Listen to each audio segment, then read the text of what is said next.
Hey there! Welcome to Sleepy History Secrets, the channel where history gets strange but the voice stays calm. Tonight, we're travelling far back in time, long before the pyramids, long before the first alphabet or empire. We're going to drift along two quiet rivers that once shaped everything we now call civilization. This is the story of ancient Mesopotamia, a land that began as wet soil between the Tigris and the Euphrates, and somehow gave rise to cities, writing, laws, astronomy, kings, myths, and the first arguments about taxes. It is the oldest story we have, and perhaps the most familiar one. The story of people learning how to live together without completely losing their minds. But before you settle in, take a slow breath. Maybe dim the lights around you, and let the sound of the world grow softer. If you enjoy falling asleep to humanity's better and worse ideas, you can quietly like this video or subscribe. Only if you truly wish to, and when you're ready, leave a gentle comment telling where you're listening from and what time it is right now. It's oddly comforting to know how many of us are awake at strange hours, each in our own corner of history. So now find a comfortable place to rest. Let the hum of your room blend with the faint sound of imagined water. If your thoughts drift, that's perfectly fine. We'll still be here, quietly unfolding the story. Our journey begins not with a king or a war, but with something smaller. The slow thaw of the earth itself, and the first people who decided that moving constantly was overrated. You begin in silence, the kind of silence that only comes after something enormous has ended. The Ice Age is retreating, one slow sigh at a time. The frozen plains of what will one day be called Mesopotamia soften under a hesitant sun. Water finds its old paths again, trickling into gullies that will become rivers, rivers that will later learn the names Tigris and Euphrates. For now, they're only bright scars across the land, pulling life behind them. You imagine small bands of people moving carefully along those banks, thin, hungry, suspicious of stillness. For tens of thousands of years, motion had been safety. Wherever the herds went, people followed. But now something different begins. The snow retreats, and grass begins to speak in abundance.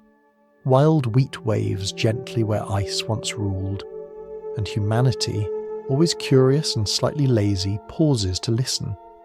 The first settlements appear like accidents, clusters of round huts pressed from reeds and mud, low enough to duck through, strong enough to keep a night wind out.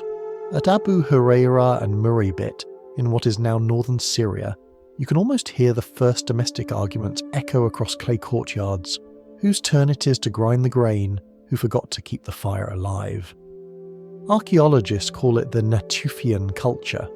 You could also call it the world's earliest experiment in staying put. Further west, Jericho rises, its stone walls older than Egypt, its mysterious tower reaching 12 meters into the air for reasons no one entirely agrees on. Perhaps it was defense, perhaps ritual, or perhaps just the world's first sign of collective over-engineering. Across Anatolia, Zat al Hoyuk spreads like a honeycomb. The houses touch, no streets between them, only rooftop doors and ladders. People walked from home to home over the ceilings of their neighbours, civilization's first sign of trust or intrusion, depending on your perspective. It was here, amid these dusty courtyards and low hearths, that the real revolution whispered itself into being, not with fire or weapons, but with patience. People noticed that wild grains regrew from the seeds they dropped, that some sheep, when corralled, stopped trying to escape. The hunter's instinct softened into something new, care, and care inconveniently required staying. Domestication began not as invention, but as negotiation. You can picture it. A shepherd scratching his head as goats eat his garden, then realizing he can simply pen them there and call it livestock. Grain stores begin to appear, pots of barley sealed under clay lids. The smell of smoke and earth thickens, a new perfume called permanence. With permanence came change. The first walls went up, not against beasts but against neighbours. Fields needed boundaries, and boundaries required agreement, or at least taller fences. People learned to read the land as if it were a conversation. Too much water and the crops drown. Too little and they starve. They carved tiny canals with flint tools guiding river water like apprentices learning a master's script. Each success carried new problems. Stored food attracted thieves and rodents. Both eventually invented politics. Villages learned that cooperation had to be managed. The strongest or the most eloquent began to lead. Soon, leading became a habit, and habit became authority. By the 6th millennium BCE, you had the earliest councils, and with them, the earliest complaints about the councils. Pottery arrives somewhere in this slow miracle. Clay, once only used for huts, becomes useful for holding grain, beer, and opinions. The first pots are misshapen, fingerprints still visible under glaze, tiny time capsules of human stubbornness. The air smells of wet earth and smoke, of bread baking too long, of hope that this year will be kinder than the last. As life settles, so does thought. Time itself changes texture. When you follow herds, the seasons are just weather. When you farm, they are commandments. The rising flood, the drying wind, the patient rhythm of planting and reaping, these become the first calendar, the first religion, and the first fear. Nature, once a companion, becomes a negotiator. But for all the labour and faith, something remarkable begins to happen. Villages no longer vanish when a generation passes. They layer upon themselves mud over mud, year after year. Archaeologists digging through those layers today find stories written in dust. The first record keepers who didn't mean to write anything at all. Civilization, in its earliest draft, smells like baked clay and sweat, tastes like grain ash and river water, and sounds like distant voices arguing over whose turn it is to fetch more reeds. In the quiet evenings after harvest, under a sky still strange with too many stars, you could almost imagine someone realizing that this fragile, repetitive, organized chaos wasn't just survival anymore. It was history, beginning to take notes. As we drift further into the story, the rivers will start to rise, and the people who once feared permanence will begin to crave it. They will build temples that try to outlast floods and words that try to outlast breath. The experiment has only just begun. You wouldn't have noticed it at first.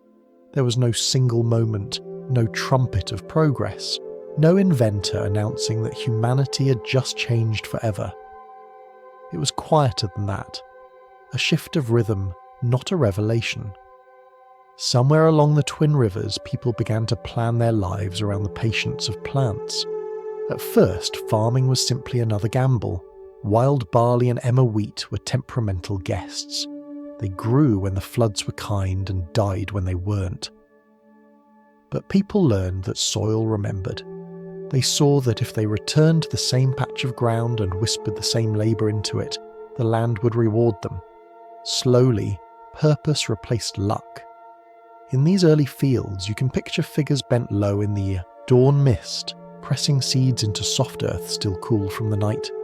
There's no grand architecture yet, only the quiet genius of repetition. Every handful of soil is an experiment, every harvest a fragile miracle. When the rains fail, you wait. When they come, you give thanks. And when the flood takes everything, you start again, because that's what humans do. They rebuild, they replant, they complain, but they continue. The invention of agriculture wasn't a single spark. It was a series of small, stubborn decisions made by people who didn't realize they were rewriting existence. Over generations, plants began to change under the human gaze. Wild grasses with brittle stalks gave way to sturdy heads of grain that stayed where they were planted. Evolution's quiet truce with hunger. The wild sheep of the hills became docile, shaggy things that tolerated fences. The great angry aurochs, ancestors of cattle, slowly forgot their freedom. Humanity's relationship with the world turned from pursuit to persuasion. Of course, persuasion required maintenance. A field doesn't plant itself twice. The first farmers quickly discovered the exhausting truth of their new creation. To make life predictable, you had to become predictable yourself. You couldn't simply wander anymore. You had to wait, to water, to weed, to plan. The hunter's feast turned into the farmer's schedule. The thrill of the chase was replaced by the dull hope that it wouldn't rain too much before the festival. In return, the land offered something radical: surplus. For the first time, there was more food than could be eaten in one season, and that changed everything. Surplus meant safety. It also meant management. Someone had to decide where to store it, who could access it, and how much could be traded. A new kind of power emerged. Not the brute strength of a hunter, but the quiet authority of someone with a key to the granary. The idea of wealth was born in those storerooms of clay and darkness. Grain became currency, and with currency came hierarchy. Families who could control the flow of barley and lentils found themselves shaping not just meals but destinies. Trade sprouted like an unexpected weed. Obsidian blades from the north, lapis lazuli from distant mountains, shells from the Persian Gulf. Each object carried a piece of geography with it, proof that even in this young, slow world, curiosity refused to stay home. The earth was no longer a vast, unbroken wilderness. It had become a map of connections, invisible lines of exchange that stretched from village to village, from field to temple, from present to future. Along those lines, ideas travelled too. How to bake clay hotter, how to weave stronger, how to count more accurately. Every innovation whispered another question. What if this could last longer? What if life didn't have to reset every time the flood returned? By the 6th millennium before Christ, villages were expanding. You can imagine them from above. Low clusters of mud houses, their roofs flat and sun-cracked, smoke curling from small fires. In the air, the scent of bread and damp reeds. Children chasing goats between walls made of straw and patience. Somewhere in the background, the steady rhythm of someone grinding grain, a sound so constant it becomes part of the heartbeat of civilization. These were communities bound by work, ritual and proximity. When fields flourished, they celebrated. When the rivers misbehaved, they prayed. They offered food, figurines and faith to the invisible forces that govern the soil. Slowly, those forces took shape in the imagination. Spirits of rain, of growth, of the river itself. The gods of Mesopotamia were born not from thunder or mountains, but from irrigation and worry. Rituals formed around the rhythm of the seasons. At harvest, people sang to the grain. At flood, they thanked the rivers for their temper, even as they rebuilt the broken canals. These ceremonies were less about belief than gratitude. Farming had given humanity a gift, the illusion of control, and humans, being polite when it suits them, returned the favour with offerings. With time, the need to organise these rituals became a profession. A few people, perhaps the most persuasive or the least useful with a hoe, took on the role of mediators between field and flood. They learned to read the sky and measure the water. They became the first specialists, proto-priests, administrators of faith and food. Civilization's earliest job title was essentially person who looks busy while others work. Yet despite the gentle comedy of it all, something profound was happening. Each act of planting and harvesting linked one generation to the next. Knowledge, once fleeting as a migrating herd, began to accumulate. Parents taught children how to till the soil, how to store seed, how to predict the flood by the stars. Memory turned from an individual skill into a collective one. Humanity had discovered continuity. Of course, nature refused to make things easy. The rivers flooded too high one year and too low the next. Fields turned white with salt from overwatering. People argued about ditches, boundaries, and who deserved the higher ground. Somewhere along the line, someone proposed rules. agreements scratched on clay or recited beside a fire. They weren't yet laws, but they carried the same intention: to keep the peace long enough for the barley to grow. This was the quiet revolution, not the invention of tools or weapons, but of cooperation, the moment when survival began to depend less on strength and more on organisation. The village became a mirror of the field. Both needed structure, both required care, both could collapse if neglected. As dusk settles over these first farmlands, you can almost hear it. The soft rush of water through hand-dug channels, the sigh of wind through stalks of grain, the murmur of people learning to live by rhythm instead of chance. They don't yet know it, but their patient routines are laying the foundation for everything that follows. Writing, temples, kings, laws, astronomy, cities, stories. The rivers flow on, slower now, more certain, and in their reflection, the first farmers watch themselves becoming something new. Not wanderers, not hunters, but settlers of time itself. If we follow the thread a little further, we'll find that the patience of the field soon turns into the ambition of the city. Temples will rise where storage huts once stood, and the first leaders will appear, half priest, half manager, fully convinced the gods agree with them. The rivers were generous but not polite. They gave and destroyed with the same enthusiasm. When the spring floods arrived, they could turn a field into a lake overnight. When they receded, they left behind soil rich enough to feed everyone until the next disaster. It was a delicate friendship, the kind that required constant apologies and new ideas. And so the people who lived along these rivers began to do what humans always do when faced with nature's chaos. They built plans and then walls. At first, irrigation was simple. A few channels dug by hand, a few ditches connecting to the river. But the moment one farmer dug a little deeper than another, arguments began to bloom faster than the crops. Whose water was whose? How much was fair? When the river rose, it didn't care about fairness. It obeyed gravity, not gossip. So people started meeting, talking and measuring. The first engineers might not have known what hydraulics meant, but they understood that a shovel and teamwork could change destiny. As the canals grew, so did hierarchy. Someone had to organise the digging. Someone had to keep records of who helped and who didn't. The first leaders weren't crowned or chosen by gods.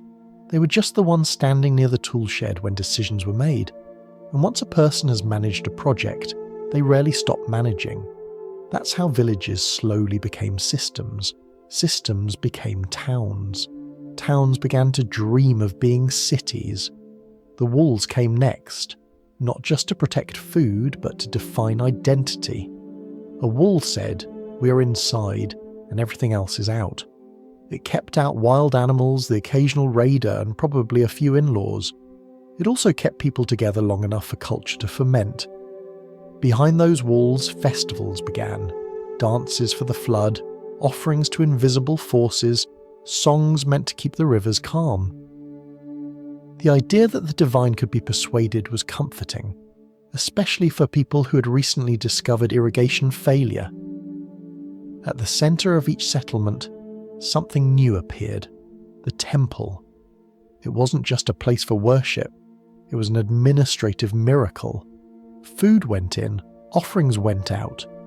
The temple became the warehouse, the bank, the meeting hall, and the news network of its time. People brought grain, oil, and animals. In return, they received safety, ritual, and occasionally rations. If you wanted to call it faith, you could. If you wanted to call it accounting, you'd also be correct. Priests, or what would later become priests, took on the role of balancing the divine budget. They watched the stars, the floods, and the mood of the people. They learned to predict seasons, not by magic, but by habit. A temple worker could look at the sky and tell you when the river would swell, when to harvest, and when to panic. Their power came not from lightning or thunder, but from observation, the soft science of pattern and patience. You can imagine the soundscape of these early temple cities: clay pots clinking, sheep bleating, children shouting, someone scolding someone else for borrowing a tool. The air smells of roasted grain, mud, and incense made from whatever plants could survive the heat. In the background, the steady tapping of reeds shaping wet clay bricks, the heartbeat of construction. Over time, temples became more than gathering places. They became statements. The raised platforms grew taller, layered with terraces and stairs. Each new generation added a little more height, trying to get closer to the sky, or at least above the next floodline. These platforms would one day become ziggurats, vast mountains of brick that looked less like buildings and more like stubbornness given architectural form. Each one whispered the same ambition: if you can't control the heavens, at least build something that makes it look like you might. With that ambition came a new way of thinking. People began to see themselves as part of something larger than the village or the family. The city itself became a living being, a collective body that ate, breathed, and needed constant attention. Farmers supplied its food, potters its bones, scribes its memory, and priests its heart. It was beautiful in a messy, miraculous way. Civilization, like irrigation, worked best when everyone played their part, and collapsed just as easily when someone didn't. Of course, cooperation never lasts without disagreement. As cities expanded, nearby villages started to feel the pull. Trade routes formed. Some towns specialised in pottery, others in textiles or metalwork. A slow web of exchange spread across the region. Each new connection added prosperity and tension. The stronger cities began to see themselves as chosen, their leaders as voices of the gods. And once people start believing they have divine approval, they tend to stop listening to complaints. The leaders, at first called elders or organisers, began taking on grander titles. A man who supervised the harvest might soon find himself supervising everything. A big man, or lugal, could settle disputes, direct workers, and bless ceremonies. His authority was half practical, half theatrical. When the harvest was good, he thanked the gods. When it failed, he blamed them. A convenient arrangement for leadership, if not for theology. Temples, which had started as humble warehouses of faith, began collecting tribute. Offerings turned into taxes. A clay tablet marked with impressions of barley and sheep bones served as a receipt. Bureaucracy was born, and like most newborns, it made a lot of noise. But it also worked. The ability to record who owed what meant the city could plan ahead. It could build bigger walls, store food for droughts, and send caravans farther than ever before. Civilization's first bureaucracy was not glamorous, but it was effective, and inevitably permanent. It is strange to think that permanence, the very thing humans once feared, had become the dream. No one wanted to wander anymore. Stability had become the highest form of ambition. You stayed in one place, trusted the river, and prayed the walls would hold. At night, the city glowed faintly with torchlight. The temples cast long shadows over the smaller houses. Somewhere a reed flute played.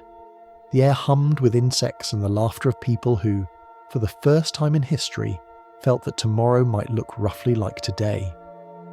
Beneath their feet, the rivers kept murmuring, generous, unpredictable, alive. If we follow the thread a little further, those temples will rise higher, and their ledgers will turn into literature. The priests will trade their counting sticks for styluses, and the first marks of writing will press into clay. Humanity, now anchored by walls and water, is about to discover memory itself. You can almost hear it before you see it. The steady rhythm of clay against clay, a slow percussion of building. The heat presses down like a second sky. Dust hangs in the air, glittering faintly. Somewhere a hammer strikes brick. A goat complains about something only goats understand, and a pot of barley beer ferments quietly in the shade. Civilization has finally developed a soundtrack. The place is Uruk, or perhaps Eridu before it, or Lagash, or Kish. They are less separate cities than different versions of the same idea. A human experiment in permanence. It begins as a cluster of houses, no different from the villages before it. But something in the air, or maybe in the soil, encourages ambition. The river delivers fertile mud every spring, and the people return the favour by turning it into architecture. Year after year, layer upon layer, they stack the earth higher, until one day someone looks up and realises that the ground beneath them is no longer ground. It's history. Uruk stands on those layers, shimmering in the sunlight, a city made of patience and mud. From a distance it looks like a mirage. Pale walls, bright roofs, a white temple gleaming on a raised platform. That temple is more than decoration. It's an idea made visible. The people call it the House of Heaven, a place to honour their sky god Anu. It rises above the plain like a promise, or perhaps a challenge, to the gods themselves. The building is simple by modern standards, but revolutionary in purpose. It makes belief permanent. This is the moment when architecture stops being shelter and becomes memory. Every brick is a confession of hope. The ziggurat's early form, the stepped platform that holds the temple, was both a prayer and an insurance policy. When the river flooded, the gods stayed dry. The people below, not always. Within these walls, life grows complicated in the most human way. There are farmers, brewers, weavers, merchants, and a new creature. The scribe who spends his days hunched over clay, trying to make sense of other people's transactions. Markets hum. Trade caravans arrive from far away, bringing copper from the east, timber from the north, and rumours from everywhere. Every day, someone invents a new job title. Civilization is discovering the joys of specialization and bureaucracy. You can imagine walking through the streets of Uruk. The sun burns white above you. The smell of baked clay rises with every step. A boy leads a donkey cart piled with reed baskets. A woman pours beer into a wide jar, sealing it with mud. Children chase each other around a water trough, slipping in the dust. Somewhere nearby, a man measures grain against a polished stone weight, squinting to see if he's being cheated. You hear laughter, shouting, the sound of goats' hooves on hard earth. The air vibrates with purpose. In this new rhythm of life, there's a strange equality. Everyone depends on everyone else, even if no one admits it. The farmer grows the barley, the brewer turns it to beer, the potter makes the cups, the scribe records the debts, and the priest blesses the whole arrangement, collecting a small administrative fee for divine services. For the first time, humanity is truly organised, and mildly annoyed by it. Uruk also invents a new form of anxiety, civic pride. People begin to think of themselves not just as individuals or families, but as citizens of a place. We built this, they might say, glancing proudly at the temple, before arguing about whether the wall needs repair again. Rival cities begin to emerge along the rivers, each claiming to be older, purer, or better at pleasing the gods. If you listen closely, you can hear the faint sound of rivalry, the hum that will one day become politics. Religion, trade, and architecture fuse into something larger. The temple economy, with its storehouses and scribes, becomes the centre of urban life. Offerings flow in, rations flow out. The gods receive their portion, the priests theirs, and the people what's left. No one questions the system because it mostly works, and besides, questioning the gods' accountants is not considered wise. The White Temple of Uruk stands tall above all of this activity. It is covered in gypsum plaster that reflects the sun so brightly it must have been visible for miles. Inside, cool shadow and incense. The air smells of smoke and oil, of grain, of sweat, of belief. On the altar lies a carved vessel, depicting processions of worshippers bringing gifts to Inanna, the goddess of love and war. It's beautiful, detailed, and just slightly terrifying. A reminder that the same hands that built can also destroy. But the true miracle of Uruk isn't the temple. It's the idea of the city itself. Before Uruk, humanity built shelters. Now it builds systems. Streets appear where once there were footpaths. Markets follow patterns. The movement of water, people, and grain becomes predictable. And predictability, as always, breeds ambition. The city starts keeping track of itself. Someone invents the concept of planning. Grain is stored in numbered jars, labourers paid in measured rations, taxes calculated, festivals scheduled. 1,000 tiny measurements hold the city together. Somewhere in a quiet room, a scribe is carving marks into a tablet, little impressions shaped like reeds. He doesn't yet know it, but he's creating something extraordinary, the earliest form of writing. It begins not as poetry, but as panic. Because once you have cities, you have shortages. Once you have shortages, you have arguments. And when you have arguments, you need records. The scribe's clay tablets are insurance against chaos. Each symbol stands for a thing, a person, a quantity. The act of pressing these signs into clay is a small miracle, the transformation of fleeting thought into something that might outlast its owner. Memory, until now carried in stories and songs, has become physical. Humanity has learned to write without yet realizing what that means. At sunset, the walls of Uruk turn golden, the city glowing as if lit from within. Smoke rises in thin blue columns. The white temple catches the last light, its edges softening into dusk. Below, the markets close, the courtyards quiet. The city exhales. You can feel it. The first heartbeat of an urban world, steady and proud. Uruk has decided to exist, and it will not forget itself. The rivers flow past unconcerned, but the people along their banks have made something that even water will have to go around. As we drift further into the story, those small clay marks scratched in temple storerooms will multiply. They will count grain, then sheep, then taxes, then prayers. Words will form, not because anyone seeks poetry, but because the city needs memory. Civilization is about to write itself into permanence. The scribe sits in the shade of a temple wall, his hands covered in fine dust and dried clay. Around him lies a small universe of noise, merchants shouting, donkeys braying, pots breaking, children chasing goats that were never meant to be indoors. The city hums like a hive, and somewhere inside it, this quiet figure does something miraculous. He presses a reed into soft clay, one careful mark at a time, and invents memory. It doesn't look like much, just rows of tiny wedge-shaped impressions, neat as footprints in wet sand. But these marks are a new kind of magic, the ability to make thought stay put.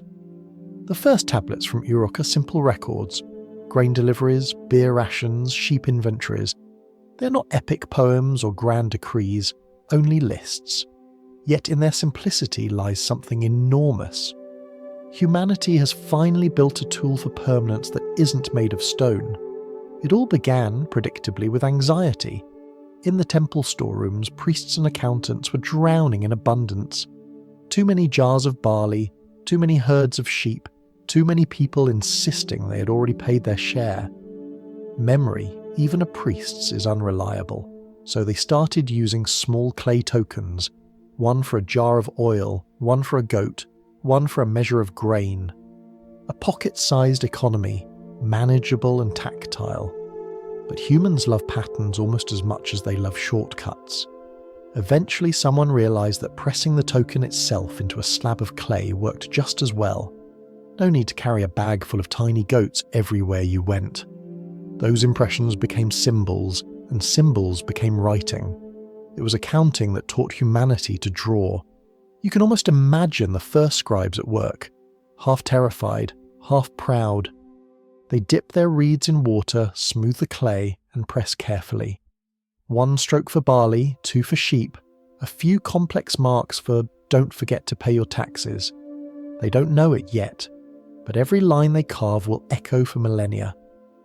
The early system is pictorial. A bowl stands for food, a fish for trade, a star for the heavens. Slowly abstraction creeps in. A mark that once meant sheep now stands for flock, then ownership, then perhaps wealth. Ideas begin to breed inside symbols like fish in a river, and soon language, that wild slippery thing, learns how to live in clay. Of course, no one calls it language yet. To them, it's logistics. The temple must know who owes what. The gods must be pleased by order. And so the stylus becomes an instrument of both faith and frustration. Scribes develop a reputation, respected, feared, occasionally blamed. If your tax record is wrong, perhaps the stylus slipped. If your barley ration vanishes, perhaps the gods required an offering. It's always difficult to argue with a document that hardens into stone. The stylus itself is a humble tool, a simple reed sharpened to a wedge. But in the right hands, it becomes the first pen, the first calculator, and the first weapon of bureaucracy. Writing spreads from temple storehouses to markets, from markets to palaces. Each tablet represents a small triumph of organization, proof that humanity's chaos can briefly be shaped. You can picture the scene, the scribe's hand steady, the clay cool and damp beneath his fingers. His assistant reads from memory, numbers, goods, names. Outside, the city shifts with the rhythm of trade. Carts creak, hammers strike, someone calls for water. Every sound joins a growing orchestra of civilization. The world is no longer sung from memory, it is written into being. And yet, for all its practicality, writing begins to change the way people think. Once you can record something, you can also imagine it differently. The act of writing detaches words from voice, time from presence. You can speak to someone who isn't there, or even to someone who doesn't exist yet. Every mark on clay becomes a bridge between moments.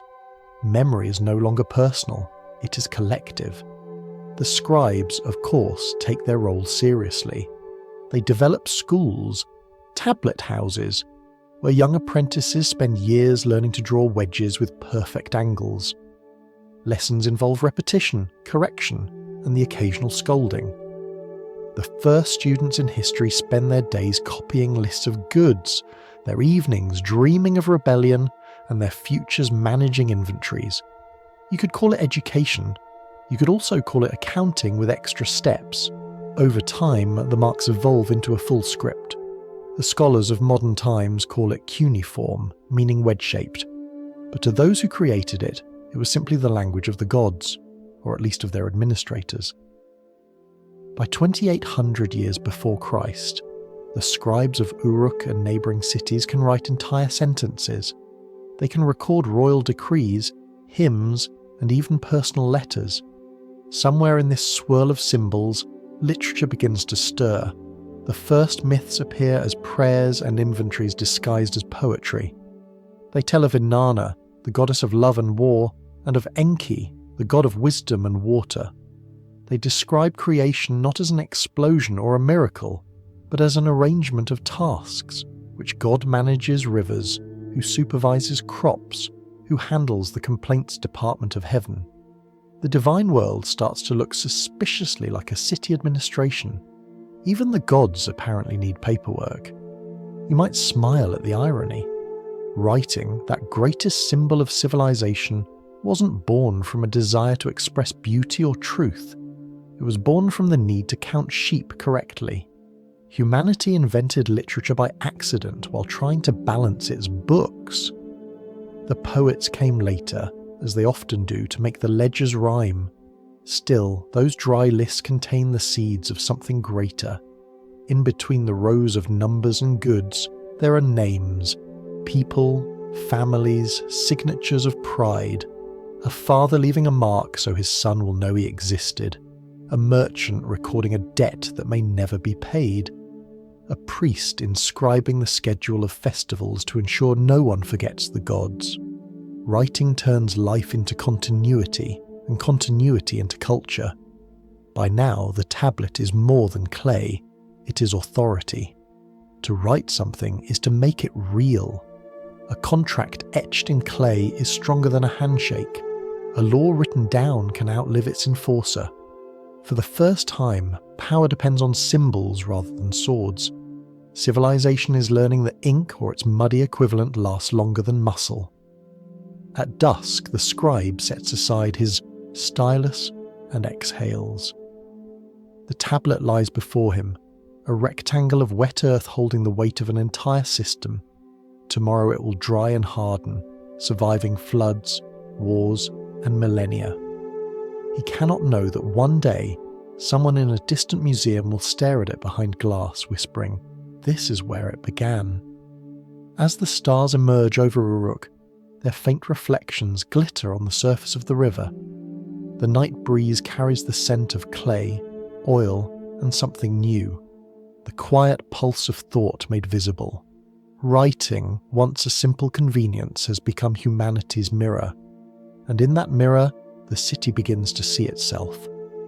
Our quiet exploration now turns to the people who ruled over these new cities, the ones who claimed to speak for the gods, who balanced faith and control, and who turned belief into architecture. The Age of Kings is waiting just beyond the temple walls. By now, the cities have learned to breathe. You can hear it in the hum of daily noise, the steady rhythm of hammers and voices, of sandals scraping across dry streets, of carts creaking under the weight of barley and gossip. Life flows through canals and courtyards like the rivers that birthed it. And in this chorus of labour and laughter, another sound begins to rise, the murmur of power.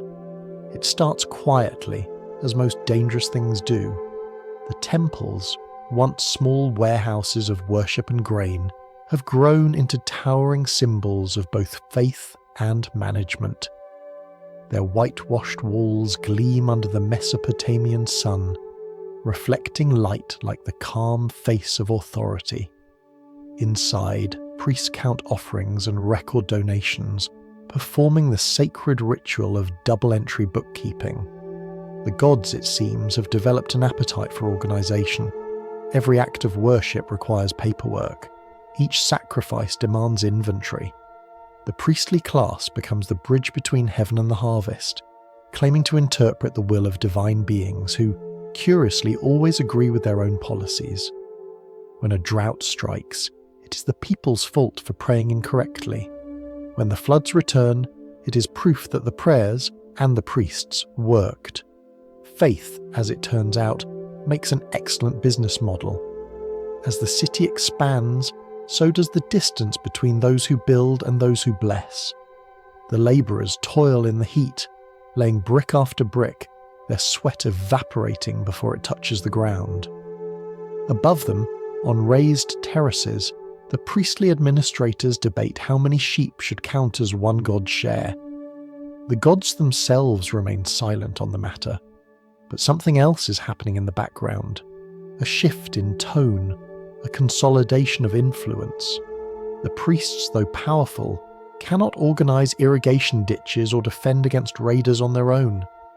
They need someone who can command, someone who can take credit when things go well and blame the gods when they don't. From this practical necessity emerges a new figure, the big man, or Lugal, literally great person. At first, the role is temporary. A village elder or skilled warrior takes charge during crisis, flood, famine, invasion, and returns to ordinary life afterward. But power, once granted, rarely stays humble. Soon the temporary office becomes permanent, and the permanent position becomes hereditary. A king is born not from divine will, but from the simple human reluctance to give up authority once it feels comfortable. In public ceremonies, the Lugal is a performer of cosmic order. He stands before the temple, flanked by priests and soldiers, promising to maintain balance between heaven and earth, between the river and the people. His words echo across the courtyard as incense drifts through the air. Somewhere behind him, a scribe is already carving the speech into clay, history's earliest example of public relations. The idea of kingship spreads quickly. Each city now claims its own ruler, its own divine partnership. The ruler of Kish calls himself King of the World, which sounds impressive until someone else claims the same title. Within a few generations, Mesopotamia becomes a chessboard of proud city-states, each one convinced that its gods are superior and that its ruler is their personal favourite. Religion and economy intertwine like vines around the same pillar. The temples own the land, the workers owe the temples, and the king oversees both. Offerings are measured in silver, grain, and obedience. Every transaction is a small act of devotion. If you build a canal, it's in honour of Enki, the god of water. If you brew beer, it's a tribute to Ninkasi, the goddess of fermentation, proof that even divine beings appreciated a good drink after a long day of ruling humanity. The temples also serve as the first banks. Surplus grain is stored in their granaries, and small clay tablets record deposits and withdrawals. People begin to think in terms of loans and credits, of value and trust. The foundation of modern finance is laid under the gaze of stone idols. Somewhere in the process, generosity becomes interest. Civilization, it turns out, is very good at complicating gratitude. Kings use this system to their advantage. They claim to be chosen by the gods, partners in divine administration. They lead festivals, sponsor temples, and commission statues that depict them being hugged by deities who may or may not have consented to the image. In return, the gods grant legitimacy, which is to say, silence. No thunderbolts, no plagues, no sudden reversals of fortune, just the quiet approval of eternity. You can picture the royal court, couriers rushing through pillared halls, scribes whispering reports, officials bowing with tablets in hand. The air smells of oil and ink, of metal and heat. The king sits on a raised platform, carved lions beneath his feet. When he speaks, the room stills. His words, transcribed onto clay, will soon travel farther than he ever will. For the first time, a human voice carries the weight of the law. The royal tombs reflect this newfound grandeur. In the city of Ur, archaeologists will one day uncover elaborate graves filled with gold, jewellery, musical instruments, and attendants who did not volunteer for the journey. To live close to the divine means to die close to the ruler. The afterlife, in this view, is less a reward than a permanent job assignment. Despite its extravagance, early kingship remains fragile. Drought can undo divinity. A poor harvest can inspire rebellion.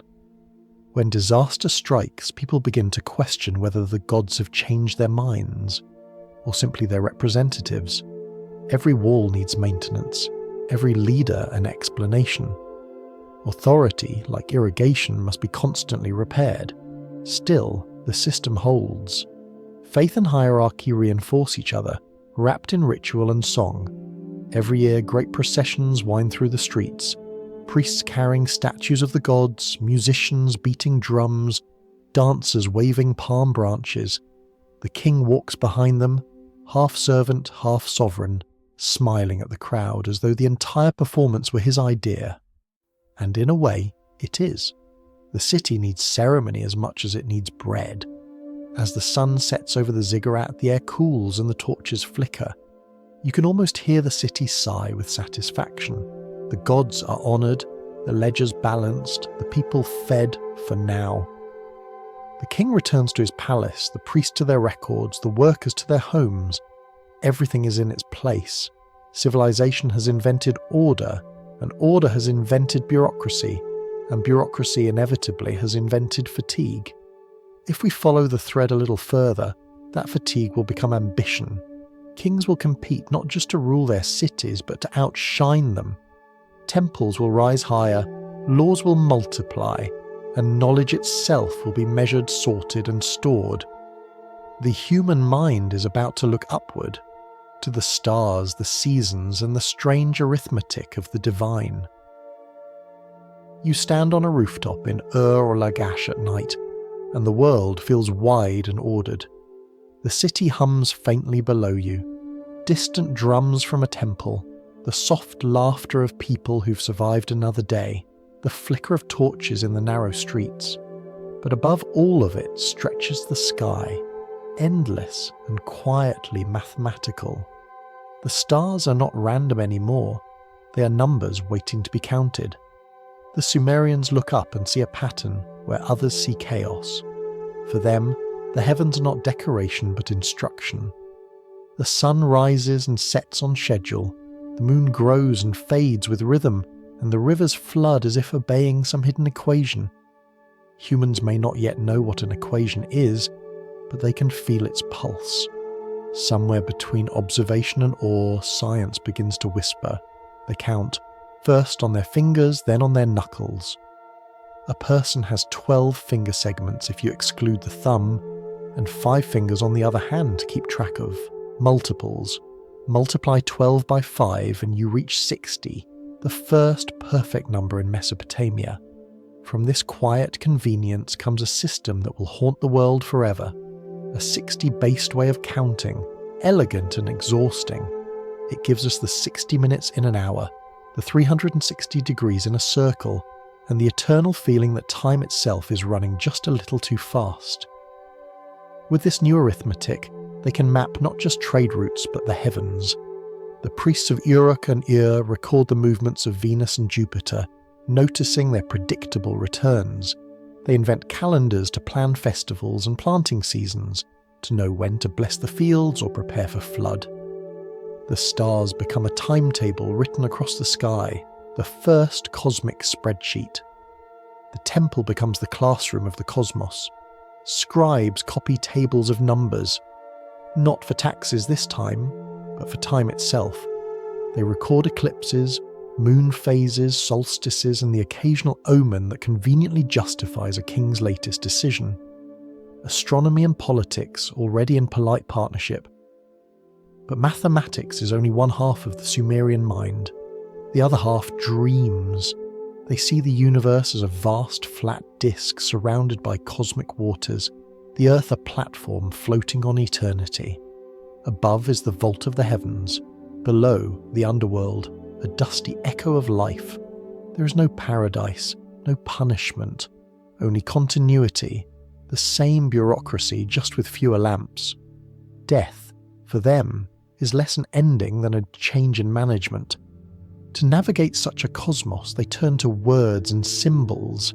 They write hymns that explain creation as cooperation among divine departments. The sky god Anu rule above, the air god Enlil oversees the winds and fates, and Enki, the clever one, manages the waters and the occasional moral loophole. Each city has its patron deity, a spiritual mayor who protects and supervises.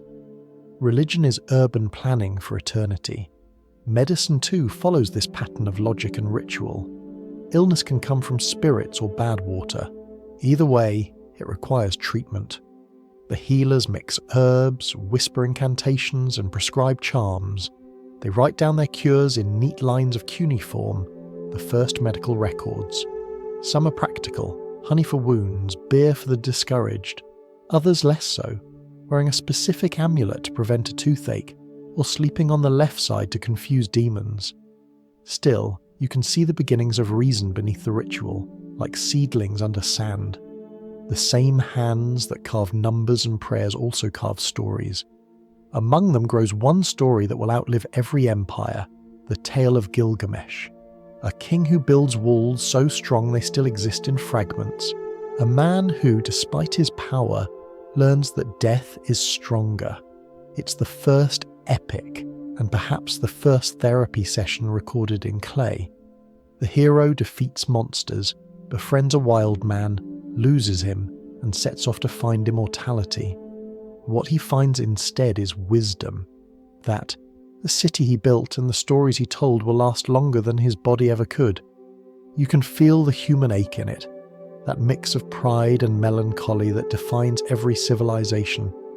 The same hands that measure stars also bury the dead. The same minds that calculate eclipses wonder why the sun must always return without those they've lost. The Sumerians study the sky not only to know when to plant, but to ask why anything grows at all. In their writings, you see flashes of emotion modern enough to feel familiar. A scribe laments his poor performance on an exam, begging forgiveness from his teacher. Another complains about taxes, a complaint that has yet to go extinct. A priest describes the anxiety of being ignored by the gods, an ancient version of spiritual burnout. Even thousands of years later, you can sense their exhaustion, their humour, their fragile hope. Civilization isn't just structure anymore, it's introspection. At night, as the torches die out, the city seems to glow from within, its white walls catching the moonlight. On rooftops, stargazers lie awake, tracing constellations that will one day have Greek names but began as Sumerian diagrams. Below them, in clay tablets drying in temple courtyards, the numbers of the universe harden into permanence. Time, at last, has a formula, not written in ink or stone, but in habit. The stars continue to move, patient and precise. The rivers will flood again, and the city will rebuild again, and somewhere a child will ask the same question their ancestors once asked. Why? The Sumerians never stopped asking. They just learned to record the answers. Knowledge, like the rivers, will soon overflow its banks. Traders will carry it north and west to lands that have never seen a ziggurat but will soon borrow the idea.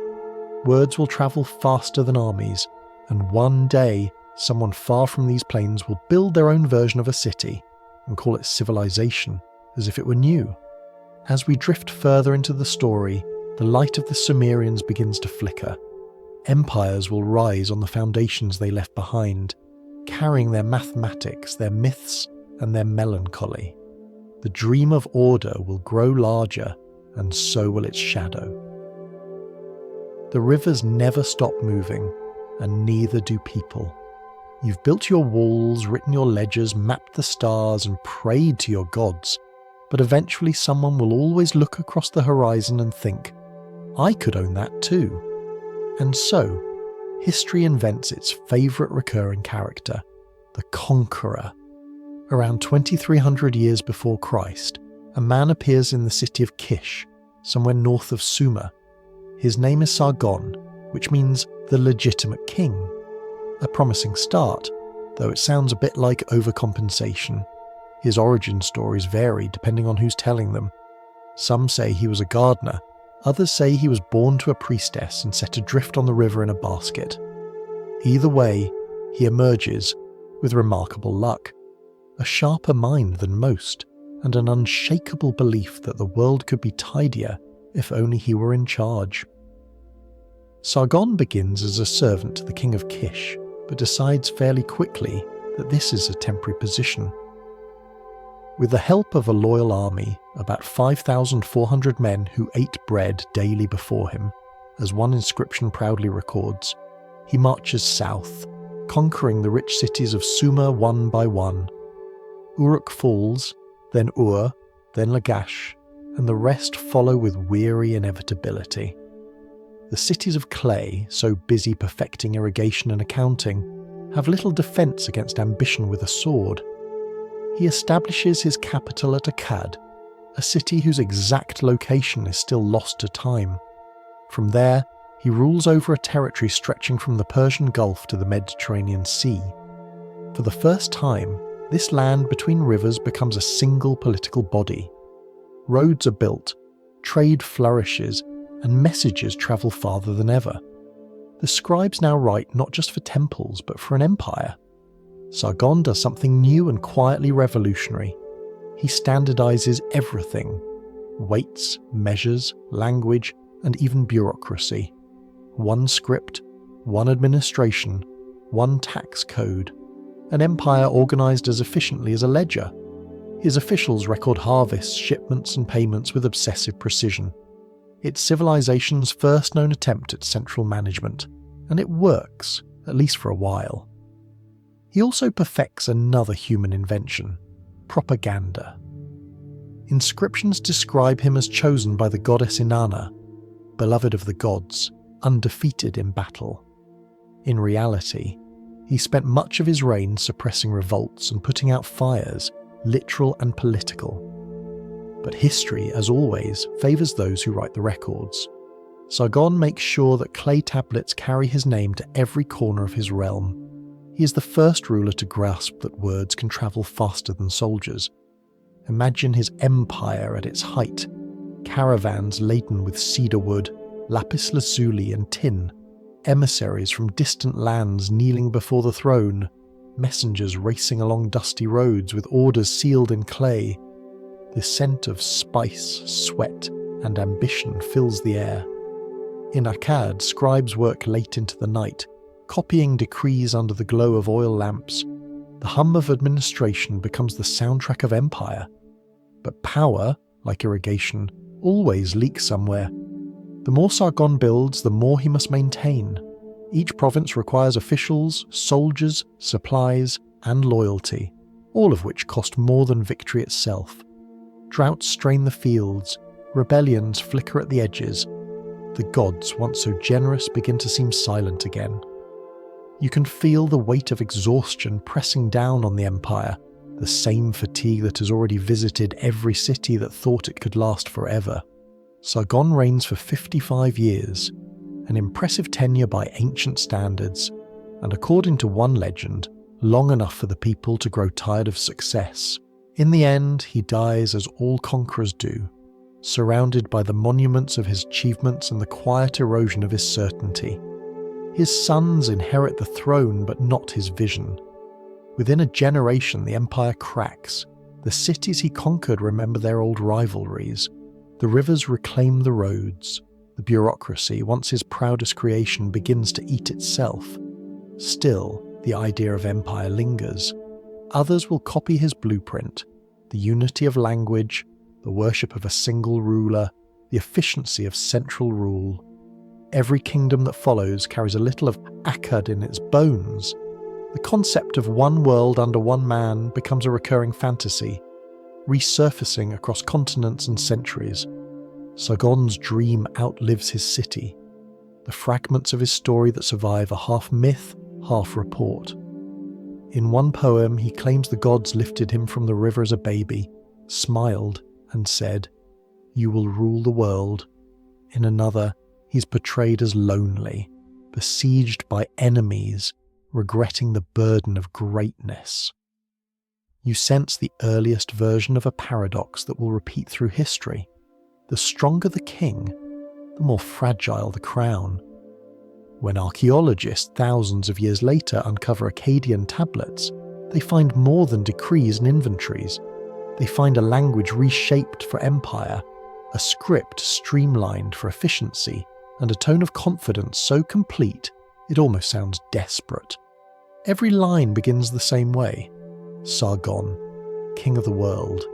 Every line ends the same way. Silence. At dusk, you can picture him standing on the palace terrace, watching the sun sink over the plains. The air is heavy with dust and heat. In the distance, the rivers shimmer like molten bronze. He has built something astonishing, an empire that will vanish so completely that even its capital cannot be found. And perhaps, for a brief moment, he realizes the irony. You can rule the world, but you can't make it remember you exactly the way you want. As the night falls and the lamps flicker to life, you hear the faint echo of the scribe still at work below, pressing names into clay. His name, his victories, his lineage. It's the closest humanity has yet come to immortality, not living forever, but being read forever. If we follow the path of our empire a little further, we'll meet Sargon's grandson, Naram-Sin, the man who dared to do what no mortal had done before, declare himself a god. The gardener's ambition has turned divine. The story of empire never ends with peace and gratitude. It always needs a sequel. Sargon of Akkad built the framework: unity, order, roads, records. His grandson, Naram-Sin, inherits it all and decides to improve the design, which in practice means building it taller and louder until the gods themselves take notice. Naram-Sin's name means beloved of Sin, the moon god, though later historians will quietly suspect that the god might not have approved the arrangement. He ruled sometime around 2200 years before Christ, when Akkad is still glowing from its golden age. His armies march across the mountains and deserts, engraving victory wherever they go. He calls himself King of the Four Quarters, meaning the entire world, which is ambitious, considering how much of the world has never heard of him. But ambition rarely checks its geography. His empire is magnificent, at least on the tablets he commissions. Grain flows, taxes arrive, and temples rise. The scribes describe him as radiant, favoured by the gods, undefeated in battle. Somewhere, of course, rebellion brews in the provinces, drought creeps across the fields, and the army's morale slowly dissolves in the heat. But the official narrative stays optimistic. Bureaucracy, like belief, works best when no one looks too closely. On the cliffs of the Zagros Mountains, Naram-Sin leaves his masterpiece, the Victory Stele. You can picture it even without stone. A tall slab of pink limestone carved with the image of the king climbing a mountain trampling his enemies. His soldiers follow below him in perfect order. The defeated lie scattered at his feet, and above him shimmer the symbols of the stars and gods. Except this time the gods are not handing him victory, they're simply watching. The horns on his helmet, curved like crescents, mark him as divine. He has given himself the crown of a god. It's a bold gesture, even by Mesopotamian standards. No king before him had dared claim divinity while still alive. Usually you had the courtesy to wait until death to be immortalized. Naram-Sin decides waiting is overrated. His proclamations announce him as the god of Akkad. Temples dedicate offerings to him. Statues show him receiving prayers. The scribes dutifully adjust their grammar. Divine determinatives, small star symbols that once marked the names of deities, now appear beside his own. Even writing itself bows. For a while, the empire seems to approve. The harvests are good, the soldiers loyal, the treasury full. Then the rains falter, the rivers shrink, the crops turn brittle. The people whisper that the gods are angry. You can almost hear the sighs echoing through the temple corridors. We told you not to crown yourself too early. Rebellions ignite in the north and east. The mountain tribes, the Gutians, fierce and unpredictable, descend like a storm. They burn cities, block trade routes, and turn Akkad's grand roads into graveyards of broken carts. The empire that once stretched from sea to sea begins to fold in on itself. Tablets record shortages, pleas for grain, prayers unanswered. Somewhere in the chaos, the divine king realizes the one thing gods never have to admit: he is losing control. In one later legend, preserved centuries afterward, Naram-Sin marches against the temple of Enlil, the god of air and fate, after a famine devastates his land. He demands answers, breaks into the temple, and destroys its doors. The god responds with silence, then punishment. The story becomes a parable about arrogance, the first known cautionary tale about leadership gone cosmic. Empires, it seems, fall not only from invasion but from volume.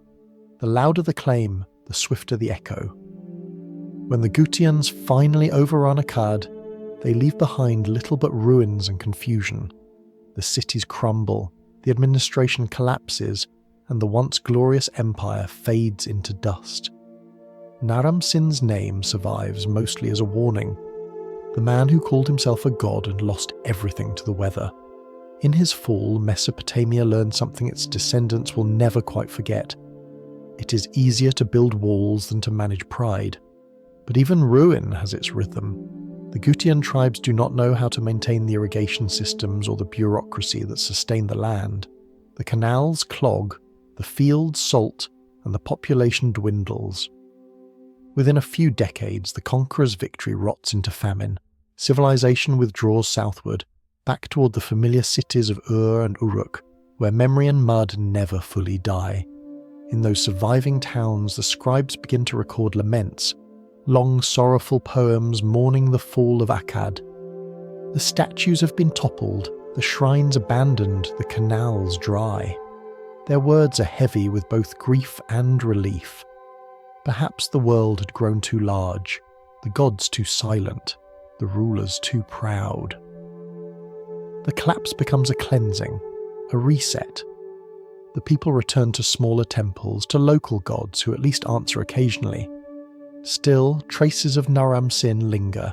His art, his inscriptions, his horned crown, all become templates for later rulers. The idea of a king blessed by the gods evolves into something grander. A king who is the gods' voice, their reflection on earth. Every future empire will borrow a little of his audacity. The arrogance that destroyed Akkad also becomes the spark that keeps history alive. If you stand among the ruins today, wind blowing over broken bricks, the horizon blurred by heat, you might almost understand him. To rule the known world, to see your image carved in stone, to have your name whispered in every city, and then to watch it all dissolve into dust. It must have felt unbearable, and yet the irony is perfect. He achieved what every mortal dreams of, to be remembered. Even in failure, perhaps especially in failure, his story endures. Somewhere, deep under the layers of silt and silence, lies the lost city of Akkad. No one has found it yet. Perhaps the gods thought it safer that way. After all, some ambitions are better left buried, not as punishment, but as a warning about how easily humanity mistakes noise for greatness. The next rulers of Sumer will rebuild on the ruins of arrogance. They will look back on the age of Akkad and decide to be wiser, kinder, more balanced. They will draft laws instead of myths, carve justice instead of crowns. And like everyone who swears they've learned from history, they will almost mean it. The silence left by Akkad does not last. It never does. Empires fall, but the soil remembers the shape of cities. When the rivers rise again, so do the walls. Around 2100 years before Christ, the south of Mesopotamia begins to stir, and the city of Ur, one of the oldest in the world, decides to try civilization again. This time, they promise to do it better. Ur had never truly disappeared. Its ziggurats still glimmered under layers of sand, its canals still traced the old patterns of the plain. After the chaos of the Gutian invasion, a man named Ur-Nammu seizes the moment.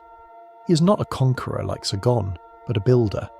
Practical, calm, slightly weary of past mistakes. Under his rule begins what historians now call the Third Dynasty of Ur, though he would simply have called it a second chance. Ur-Nammu brings something Mesopotamia hasn't seen in generations: optimism. He repairs the canals, restores the temples, and reopens trade routes. His scribes record every shipment of grain, every brick laid. Order, that fragile invention, returns. The city breathes again, with the quiet confidence of people who believe they've learned from history.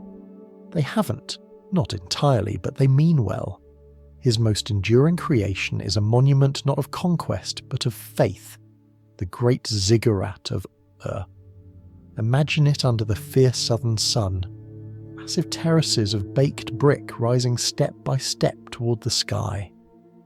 The base stretches longer than a football field, the height nearly as tall as a 12-story building. It is dedicated to Nana, the moon god, whose soft light still watches over the city at night. The ziggurat gleams with white plaster and bright paint. From a distance it looks like a mountain shaped by human patience, each layer a prayer made solid. Climbing its steps must have felt like ascending time itself. From the mud of the earth to the brilliance of the heavens, priests would have carried offerings upward, chanting hymns that echoed across the plain. Below, merchants and farmers looked up, reminded that their daily labours, their measurements of barley and dates, were part of something cosmic. Civilization had found its symbol again, a staircase between people and the divine, built from organised mud. But Ur-Nammu is not only a builder of temples, he also writes, or rather dictates, the earliest known law code in human history. Carved into tablets of clay, its preface begins with humility. I established justice in the land. I stopped violence and restored order. The laws themselves are less poetic. Rules about theft, trade and injury, each one assigning a fine or punishment. If a man breaks another's bone, he must pay silver. If a builder's house collapses, he must rebuild it. If a farmer's irrigation canal floods his neighbour's field, he must compensate the loss. It is not compassion exactly, but it is consistency. This system marks a turning point. Justice is no longer an emotional reaction or a priest's improvisation. It is a formula written down, a social contract that doesn't depend on memory or mood. The code's logic is simple but revolutionary. Fairness is measurable. Even the gods, in theory, must respect the math. Urnamu's son, Shulgi, inherits the throne and takes the project further. He expands the bureaucracy, builds new roads linking distant cities, and organises a postal system of runners carrying clay tablets from province to province. Imagine them sprinting across the plains, each holding a small message sealed in mud. A delivery service 4,000 years ahead of its time. He standardises weights and measures, ensuring that one measure of grain in Ur matches one measure in Nippur. In a land once divided by dialect and pride, the empire begins to speak the same administrative language. Shulgi also fancies himself a scholar and poet. In hymns carved into clay, he praises his wisdom, his strength, and his musical talent. One line declares, "I am a king, a singer, a hero. My song is endless." It's self-promotion, of course, but endearingly human. Even in ancient times, leaders wanted good reviews. The empire prospers under Shulgi's long reign. Temples flourish, archives expand, and the scribes invent new bureaucratic forms just to keep themselves entertained. The air of Ur is thick with smoke, ink, and optimism. But beneath the order, the same old cracks begin to show. The rivers shift, the climate dries, the soil turns white with salt. Farmers struggle to coax harvests from tired ground. The gods, predictably, are blamed. Shulgi's successors spend more time appeasing deities than managing ditches. Taxes increase, temples multiply, and politics grows tangled again. The Elamites from the east begin to raid. The central government, bloated with administrators and tablets, starts to wobble under its own weight. Within 2 centuries, the third dynasty of Ur collapses like all empires do, slowly, with paperwork. When archaeologists uncover its ruins, they find both splendour and exhaustion. The archives contain tens of thousands of tablets detailing everything from court cases to deliveries of fish. Each one a tiny voice, dry and precise, whispering across millennia. Paid, received, approved. You can almost hear the sigh behind every mark of the stylus. The empire's greatness was its efficiency, and its downfall was the same. And yet, the legacy of Ur III endures. Its ziggurat still stands, the oldest surviving skyscraper on Earth. Its legal code becomes the ancestor of Hammurabi's more famous version. Its bureaucratic genius survives in every office where someone fills out a form in triplicate. For all their ambition, the people have never tried to conquer the world. They tried to organise it, and in doing so, they gave the world its first real blueprint for civilization. At dusk, the ziggurat glows with the last light of the day. The wind moves softly, through the reeds, and somewhere a priest sings an old hymn to the moon. The words are nearly lost, but the melody remains. You can feel it even now, that yearning to build something that lasts longer than a lifetime. As we drift further into the story, the memory of Ur will fade, but its structure will remain. The next rulers will inherit its laws, its writing, its architecture, and its arrogance carefully archived. Soon, another city will rise, one that believes it can do what even the gods could not. Manage justice for everyone. The city will be called Babylon, and its king will carve his laws not in clay, but in stone. If you stand on the plains where Ur once glittered, you can almost hear the echoes of its order fading into dust. But farther north, along the same restless rivers, another city begins to rise, not from peace, but from ambition. The people call it Babylon, the Gate of the Gods, though at first it's merely a small trading town surrounded by larger rivals. It will take one man to turn it into the most famous city on earth, Hammurabi. He comes to power around 1792 years before Christ, inheriting a modest kingdom hemmed in by stronger neighbours. Akkad's memory is still whispered, Ur's ruins are still visible, and Hammurabi has read the tablets of their failures. He understands that conquest alone cannot hold an empire. To last, a city needs what no sword can provide, legitimacy, and legitimacy, he realises, can be written. At first, he rules quietly. He repairs canals, reorganises taxes, and strengthens Babylon's defences.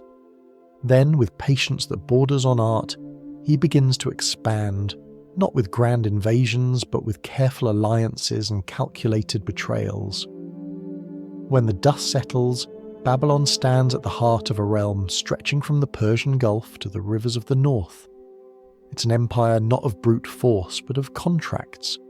In the heat of his reign, Hammurabi commissions the work that will define him for eternity, a single block of black diorite carved with nearly 300 laws.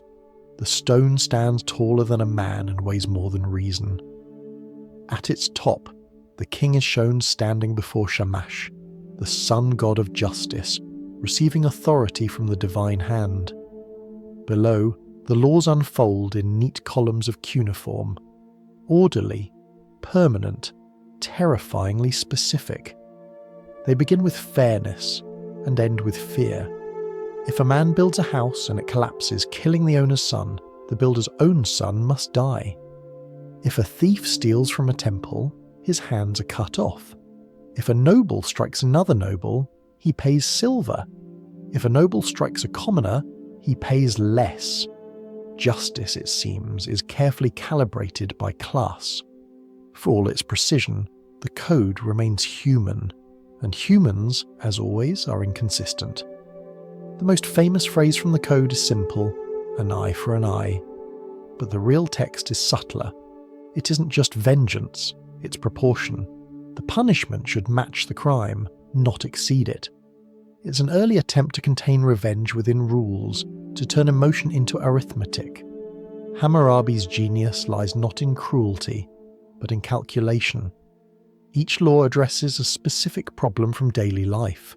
Broken contracts, lost livestock, unpaid debts. It's less a moral sermon than a user manual for civilization. The code assumes the worst and hopes for the best. It recognizes that people will cheat, lie, steal, and fight. And so it provides a script for every possible disaster. You can almost picture the courtroom, a small chamber lined with clay tablets, the smell of oil lamps and sweat. Two men argue before a judge who reads from the code as if it were scripture. Outside, a crowd gathers to listen. They nod approvingly when the verdict is delivered, not because it's merciful, but because it's predictable. After centuries of chaos and divine whims, the idea that justice could be written down feels miraculous. Hammurabi is more than a lawgiver, though he likes that title best. He is also a manager, equal parts monarch and middle administrator. His letters, preserved on clay tablets, reveal a man constantly correcting subordinates, reminding governors to finish canal projects, and scolding officials for laziness. One message reads, "Why have you not sent the workers as I ordered? The flood season waits for no one." You can almost hear the sigh of a man who has learned that delegation is a myth. Under his rule, Babylon becomes a city of order and abundance. Canals stretch like silver veins through the countryside, bringing life to the fields. Merchants from the east bring lapis lazuli and spices. Traders from the west bring cedar and copper. The air smells of baked bread, oil and incense. The streets buzz with languages from across the world.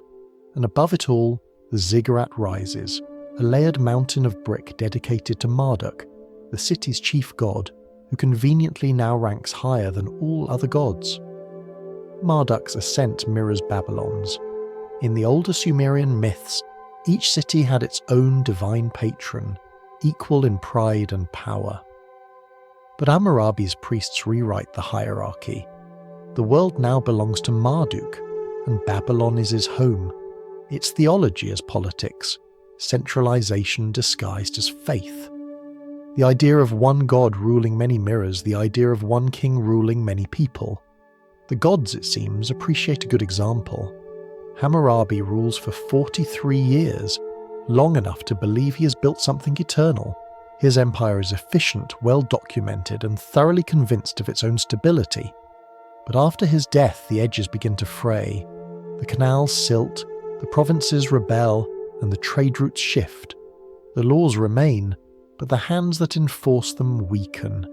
Within a century, Babylon is invaded by the Hittites, a people from the distant north who arrive, take what they want, and leave almost immediately, history's rudest guests. Then come the Kassits, mountain settlers who quietly take over and stay for 400 years. They do not destroy Babylon, they preserve it, perhaps out of respect, perhaps out of laziness. Either way, the name endures. Babylon becomes less a city than an idea, the embodiment of civilization itself, orderly, literate, endlessly reorganizing. And so Hammurabi's code survives when his walls crumble. Thousands of years later, archaeologists will uncover the black stele, its edges chipped, its text still legible. They will lift it into museums, where visitors stand in silence before its polished surface, reading the tiny wedges that once dictated the price of barley and the punishment for theft. It will feel strangely familiar. The rules may have changed, but the impulse behind them has not. People still want fairness written down, visible, measurable, undeniable. At sunset, you can imagine the city as Hammurabi once saw it. The ziggurat glowing red in the dying light, the hum of voices rising from the market, the sound of scribes tapping on wet clay. In a palace room nearby, the king leans over another letter to a lazy governor, still trying to fix everything himself. His laws will outlive him, but he does not know that yet. For now, he only knows that the world, for a brief moment, makes sense. Not because it is just, but because it is organized. If we follow the path of Babylon a little further, we'll see that empires, like seasons, have their cycles. Peace breeds prosperity, prosperity breeds ambition, and ambition calls forth new storms. The laws that brought order to Babylon will soon echo across centuries, guiding kings, inspiring scribes, and quietly warning them all that no rule, however well written, lasts forever. When the dust of conquest finally settles, the land remembers how to breathe again. After the Hittites stormed Babylon, took what they pleased, and disappeared back into legend, a quieter people moved in, the Kassites. They came from the mountains east of Mesopotamia, hardy, patient, and unhurried. They didn't burn cities or carve boasts into stone. They simply arrived, looked around, and decided to stay for a while. For the next 4 centuries, they would do something rare in human history: rule without much drama. The Kassites understood what they had inherited, a land tired of kings who shouted at the gods and laws carved in arrogance. So they governed with the gentleness of caretakers. No grand monuments, no sweeping reforms, just the slow, steady work of keeping things from falling apart. It was, in many ways, Mesopotamia's longest exhale. Their capital remained Babylon, still proud, but more reflective now, its streets filled with the smell of bread and ink rather than blood and smoke. Temples reopened, canals were dredged, and trade resumed. The Kassite kings built roads where old empires had built walls. Their soldiers guarded caravans instead of marching to glory. It wasn't exciting, but it was effective. Civilization for once decided to be content. They did have one innovation of their own, the kuduru or boundary stone. Imagine a tall black pillar of limestone standing in a field, carved with snakes, stars, and the smiling symbols of gods. Each stone recorded a royal grant of land, a promise of protection, or a tax exemption. The gods were listed as witnesses, their celestial emblems etched above the text, ensuring no mortal dared dispute the arrangement. These stones were contracts that even heaven was expected to honour. Over time, the Kuduru stones became works of art. Some showed mythic scenes, others maps of property lines, others simply long lists of who owned what. Bureaucracy had learned sculpture. It was an elegant solution for a peaceful people. If you're not conquering new land, you might as well decorate the old one. Peace brings strange new habits. Without wars to fight, the Kassites turned inward, not toward luxury, but toward learning. Their scribes began to collect knowledge the way merchants collect goods. Lists of plants, minerals, birds, and gods. Lists of stars, cities, kings, and proverbs. Lists of words arranged by sound, then by meaning. Humanity, it seems, had invented the index. This was the beginning of catalogue thought, an empire of lists that outlasted every wall. In dimly lit rooms, under the faint glow of oil lamps, scholars bent over clay tablets, copying and classifying. They gathered everything known and arranged it neatly, as if the act of naming could keep chaos at bay. You can almost hear the soft scraping of styluses, the rustle of reeds, the low murmurs of concentration. The Kassites also joined a larger conversation stretching beyond their borders. Across the Near East, letters moved between kings written in the elegant Akkadian language. These are known today as the Amarna letters, found in Egypt but sent from every major power of the age: Babylon, Assyria, Hatti, and the pharaohs of Egypt themselves. The tone is polite but strained, like old friends who trade both gifts and complaints. "You sent me gold that was not pure," one Babylonian king scolds a pharaoh, as if I were some lesser prince. Even in peace, dignity remains a delicate matter. This network of diplomacy, the so-called Club of Great Powers, shows a world that has grown up a little. Wars have become negotiations, swords replaced by sealed tablets. It's not that people have become wiser, they've simply realised that correspondence is cheaper than conquest. Empires now manage relationships the way accountants manage ledgers, balancing pride and practicality with practiced grace. In these centuries, science and observation quietly flourish. Babylonian astronomers record the movements of Venus, Jupiter and Mars with increasing precision. Over generations, they notice patterns repeating, a planet returning to the same position after so many months, a lunar cycle, repeating after so many years. From this patience, the first glimmers of predictive astronomy emerge. The night sky becomes less mysterious, more measurable. They divide it into 12 equal segments, each associated with a constellation and a deity. Without meaning to, they have invented the zodiac, a cosmic calendar that will eventually tell future generations both when to plant and when to panic. Medicine, too, becomes more systematic. The old blend of magic and herbs begins to lean slightly toward observation. Physicians write tablets that list symptoms, diagnoses, and treatments in careful order. A patient with fever and trembling might be prescribed a particular herb, or perhaps a ritual, or both. Healing, like astronomy, still balances between reason and faith. You could say the Kassites invented cautious optimism. The rhythm of life under the Kassites is slow but steady. You can imagine the evenings, the city glowing with oil lamps, the smell of cooked grain drifting from small courtyards, the hum of quiet conversation. Merchants tally their accounts, children recite hymns in temple schools, priests watch the rising moon reflected in the canal. The sense of eternity returns, not in conquest or prayer, but in routine. It is during such long peace that civilization becomes self-aware. People begin to look backward, to read the tablets of the past not as records but as heritage. They copy Sumerian texts simply to keep them alive. They preserve myths about Gilgamesh, hymns to Inanna, laws from Ur. The act of memory itself becomes sacred. Humanity, it seems, has learned to archive its soul. And yet, as always, peace carries a quiet cost.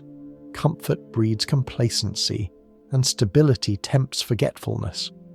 The irrigation ditches need constant cleaning, the canals silt, the harvest grows smaller. Drought whispers through the hills. trade slows. The scholars keep writing, but the tablets begin to feel heavier, less like curiosity, more like nostalgia. You can almost sense the change in the air, the stillness before the next shift. The Kassite kings continue to rule, but their inscriptions grow fewer. The borders blur. Beyond them, new peoples sharpen their weapons and their appetites. The world is about to move again. As the lamps flicker low in a Kassite library, a scribe sets down his stylus and looks at the hundreds of tablets drying around him. He doesn't know it yet, but he has helped preserve 1,000 years of civilization. When the next storm comes, when fire and famine sweep the cities again, these records will survive, waiting in silence under layers of clay. If we follow the thread of time a little further, the quiet order will begin to crack. The great powers will stumble, trade will falter, and even the gods will seem exhausted. The Bronze Age, that long and shining balance between peace and peril, is about to collapse, and it will not do so quietly. The lamps of the Kassite libraries burned steadily for centuries. The air had smelled of clay and ink, not smoke. Trade ships glided along the coasts, merchants tallied their goods by moonlight, and kings exchanged letters instead of threats. But stability is never permanent. The Bronze Age, that long golden chapter of connection and craft, was balanced on threads thinner than anyone realized, and one by one, those threads began to snap. It started with silence. Trade routes that had pulsed for generations suddenly grew quiet. The ships stopped coming. The tin from the east, the copper from the west, the metals that made bronze and therefore everything, no longer arrived. You could call it an economic crisis, though no one yet had the word for it. A blacksmith in Ugarit, somewhere near the coast, left behind a letter. "There is no copper in the land," a sentence short enough to summarize the end of an age. Across the eastern Mediterranean, cities began to fall. Archaeologists will one day call this moment the Bronze Age collapse, but to those who lived it, it simply felt like the world forgetting how to continue. The palaces that had once glittered with trade and tribute were looted or burned. Great powers that had spent centuries writing each other polite letters now vanished into the smoke. In the west, the mysterious sea peoples appeared, bands of displaced warriors and refugees, arriving by the hundreds, perhaps thousands, attacking ports and kingdoms alike. Their names were never fully recorded, but their chaos was. Famine deepened the ruin. The climate cooled, rains shifted, and the rivers that had once made Mesopotamia fertile began to fail. The canals turned to silt, the crops withered, and the people scattered. For every kingdom that fell to invasion, another simply starved. The elegant world of the Kassite scribes, with its lists and letters, was replaced by the sound of feet, people walking away from what no longer worked. Babylon itself, once so proud, was raided again and again. The Elamites from the east swept in, looting temples and carrying away the statues of gods. The city that had defined law and order became a place of echoing emptiness. When the statues of Marduk, Babylon's divine protector, were taken, it felt not just like theft, but like abandonment. Even the gods seemed to be leaving. And yet, in these ruins, something remarkable happened. A single king decided that loss could become identity. His name was Nebuchadnezzar I, not the later, more famous one, but his ancestor ruling around the 12th century before Christ. When he came to power, Babylon was broken and humiliated, its temples empty, its faith shaken. He could not rebuild the economy, but he could rebuild pride. So he marched east, into Elam, through heat and exhaustion, to retrieve the stolen statue of Marduk. It wasn't just a campaign, it was a pilgrimage. When he returned, carrying the god's image back into Babylon, the people cheered as though the river itself had returned.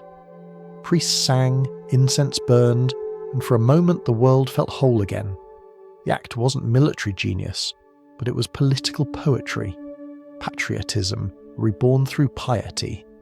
The event was so powerful that it reshaped theology.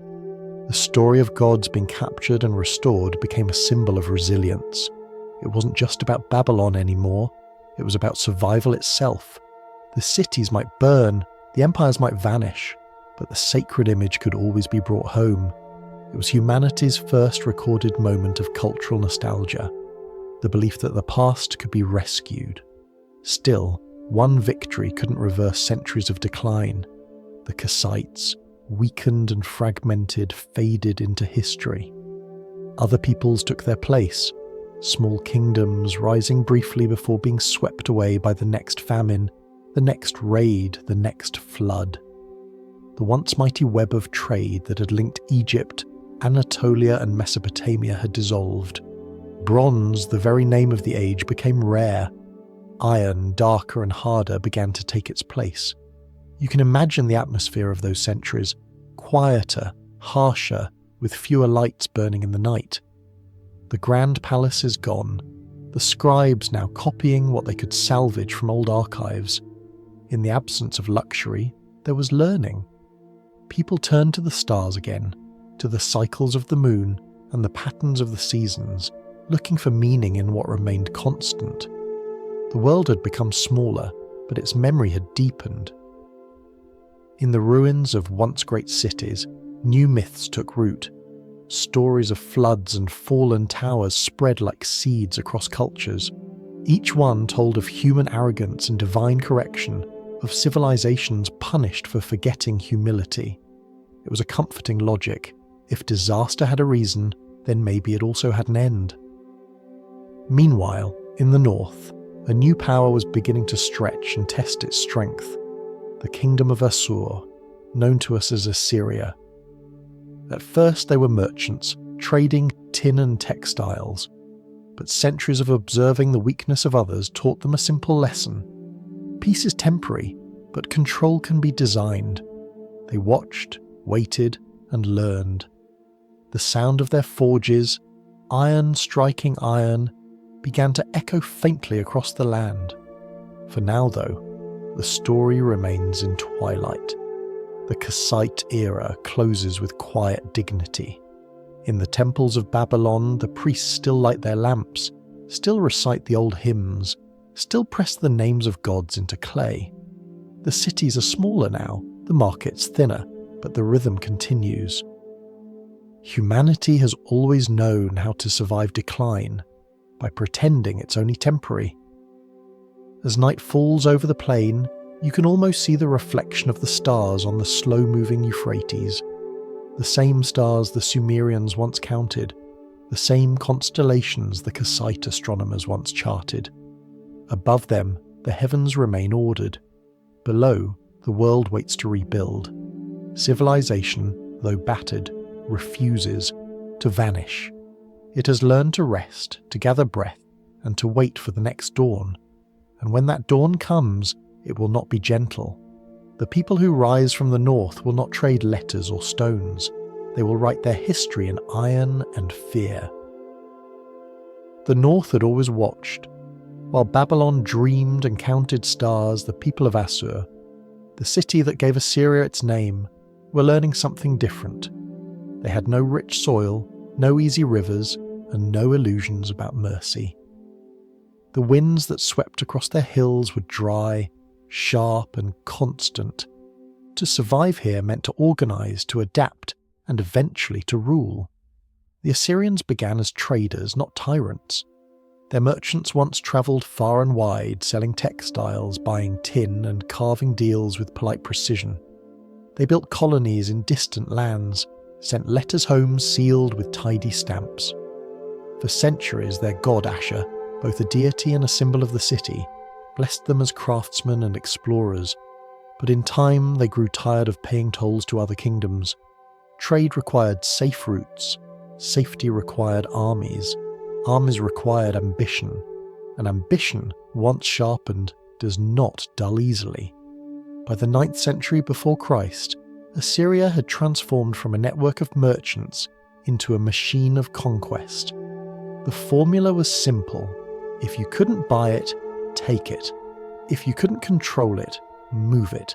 If you couldn't explain it, carve it on a wall and call it destiny.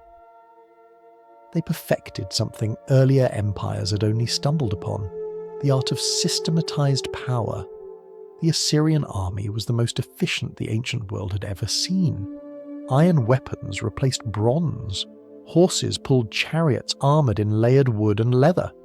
Soldiers drilled year-round, following orders written in clear, simple language. Advance, surround, annihilate. They were the first to professionalise the military, to turn warfare into a career rather than a crisis. You didn't volunteer for glory. You signed up for a salary, rations, and early retirement, assuming you survived. Their kings were less generals than architects of control. Ashurnasirpal II, for instance, boasted of conquering lands from the mountains to the sea. His inscriptions describe walls pulled down, rivers dyed red, enemies impaled, for the warning of others. The tone is not merely pride, it's corporate efficiency. Terror was a policy, not a side effect. Cities that resisted were flattened. Those that surrendered were relocated. Populations were moved in enormous waves. Entire villages shifted hundreds of miles to serve as labour elsewhere. You could call it logistics. You could also call it fear-based marketing. Assyria learned to rule through motion. Conquered peoples were scattered, breaking rebellion before it could form. In their place, Assyrian colonists moved in, bringing language, law, and loyalty. Every frontier became a copy of the capital. It was a terrifying kind of stability, one enforced by geography itself. But they also knew how to build. Their capitals, first Ashur, then Nimrud, then Nineveh, became cities of dazzling precision. Palaces rose from the plains, walls adorned with carved reliefs showing kings hunting lions or standing triumphant over prisoners. The artistry was exquisite, the content horrifying. Every slab of stone declared the same message: resistance is decorative. The Assyrians were not without religion, only efficiency. Their god, Ashur, became both the heart and justification of the empire. To expand was to obey. The kings described themselves as servants of the divine will, tools of Ashur's command. Conquest was no longer greed, it was theology. Every campaign a pilgrimage, every victory a hymn in iron. You can imagine walking through an Assyrian palace. The corridors stretch endlessly, lined with carved scenes of war and worship. The smell of incense mixes with that of freshly cut cedar and oil lamps. Each room glows with reflected gold. Servants whisper, scribes hurry, guards stand silent like statues. The air is heavy, not just with heat, but with the awareness that everything here, every symbol, every rule, exists to remind you of order. Their administration mirrored their army, relentless, detailed, and unbending. Governors sent reports monthly, carved in clay and stamped with seals. Taxes were counted in grain, livestock, and silver. Roads cut straight across the land, patrolled by soldiers who measured loyalty by punctuality. To live under Assyria was to be accounted for. Every name, every resource, every breath. Civilization had discovered efficiency's darker twin, obedience. And yet, in the quiet between campaigns, something unexpectedly human persisted. The same scribes who recorded conquests also copied old Sumerian myths, preserving them for future generations. The same artisans who sculpted kings also shaped delicate ivory ornaments and intricate jewellery.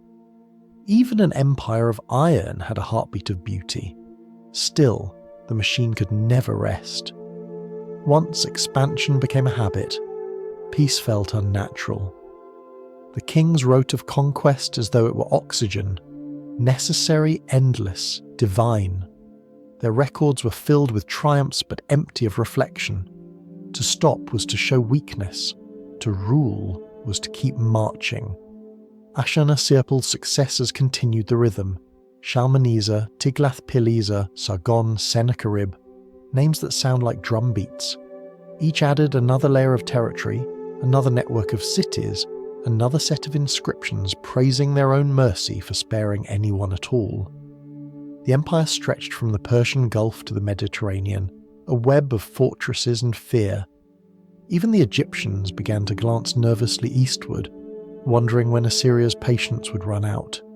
It is easy, centuries later, to see only the brutality. But in its strange way, the Assyrian Empire was also the first experiment in global administration, a system that could gather, redistribute, and report with near-perfect precision. Their roads would one day guide the Persians, their archives would train the Babylonians, and their style of rule would echo quietly through every future bureaucracy. The cost, of course, was human. Progress always sends its receipts late. At night in Nineveh, the palace torches flicker. The king stands on his terrace, staring out across the dark plain. In the distance, small fires glow. The camps of his soldiers, preparing for another dawn of marching. Somewhere in the city, a scribe is pressing his words into clay, each wedge-shaped mark a permanent record of temporary power. The empire hums like a machine, steady and cold. For now, it feels invincible.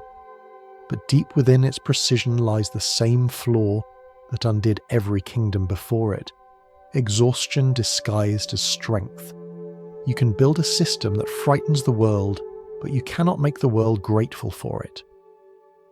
If we follow the shadow of those walls a little further, we'll see the height of Assyria's ambition. Kings who believe themselves gods of order, collectors of the world's wisdom. They will build libraries to preserve every word, even as their cities begin to burn. The empire of Assyria had become a rhythm: march, conquer, rebuild, repeat. Each new king inherited both the glory and the exhaustion of his predecessors. By the time Sennacherib took the throne in the 7th century before Christ, the machine was running at full speed. The maps were full, the borders wide, and yet the hunger to expand had not faded. Power, once achieved, demands maintenance. Sennacherib understood this. He was not content with managing an empire. He wanted to sculpt it into perfection. His reign begins with victory, as if the gods themselves had updated their loyalty. He campaigns across the Levant, subdues rebellious cities, and eventually turns his eyes to Babylon, that ancient rival that refused to stay obedient for long. Babylon had been destroyed before and rebuilt again, like an inconvenient memory that wouldn't fade. Sennacherib decides to settle the matter decisively. He orders the city leveled to the ground, its temples flattened, its canals filled with rubble. "I made Babylon like a meadow," he boasts, which in fairness is one way to describe total annihilation. But pride has a strange gravity. The destruction of Babylon shocks even his own priests and generals. In the Assyrian worldview, Babylon wasn't just a city. It was sacred ground, a living symbol of civilization itself. To erase it was to invite cosmic imbalance. The scribes record omens, floods, strange eclipses. Sennacherib begins to suspect that divine favour has grown conditional. To distract himself, he builds. On the banks of the Tigris, he constructs a new capital, Nineveh, the city that will become the crown jewel of the ancient world. Its walls stretch for miles. Its gardens bloom with imported plants watered by ingenious canals, and its palace glitters with alabaster reliefs. The corridors are filled with scenes of lions hunted, armies marching, and kings bowing. Every carving hums with the same message: this is control. He even channels water from 50 miles away, cutting through hills and valleys to feed his city's gardens and fountains. The project is staggering. The world's first large-scale aqueduct system, engineered with patient precision. It turns desert into greenery, a kind of architectural apology to the gods he may have offended. The irony is that his creation outlasts his power. His sons rebel, his palace burns, and he dies, not in glory, but in intrigue. His successor, Esarhaddon, inherits both the throne and the guilt. The first thing he does is rebuild Babylon.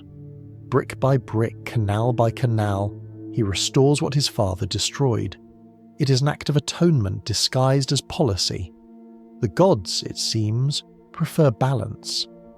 Esarhaddon rules with restraint, strengthening Assyria's hold while keeping its conscience intact. But history's patience with moderation is short. Then comes Ashurbanipal, the last great flame of Assyria's brilliance. He ascends the throne around 668 years before Christ, and unlike his ancestors, he does not simply crave conquest, he craves knowledge.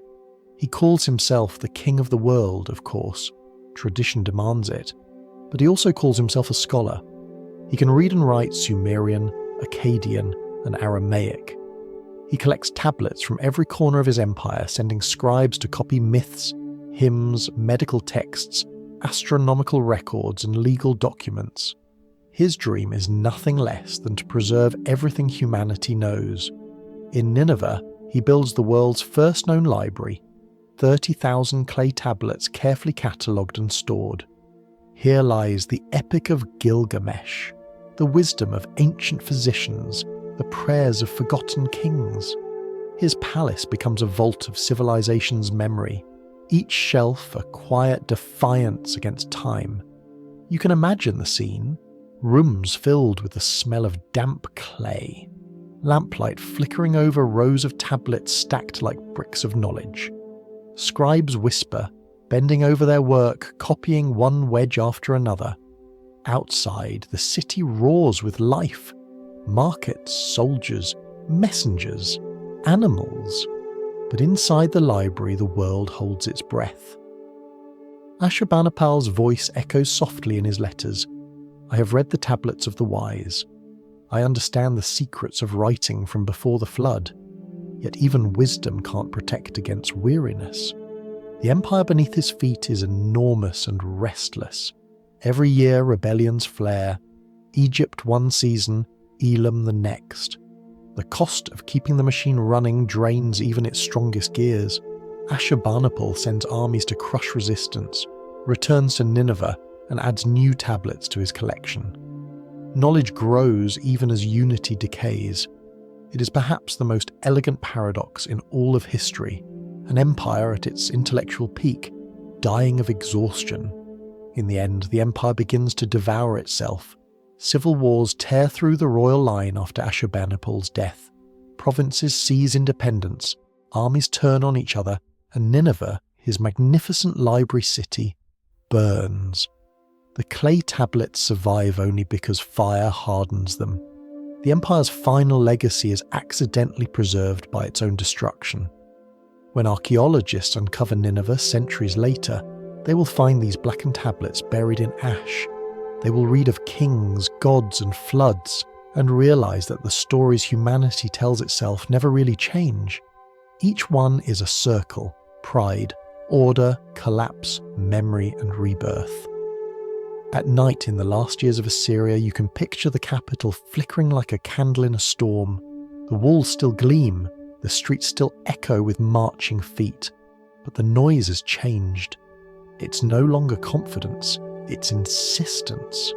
As if the empire were trying to convince itself that it still exists. The air smells of iron and smoke. Somewhere in the great palace, a scribe continues writing, unaware that his tablet will be one of the last. Assyria does not fall in a single moment. It unravels quietly, as all great systems do. By 609 years before Christ, the combined armies of Babylon and the Medes surround Nineveh. The city burns for days, its towers collapsing into the river.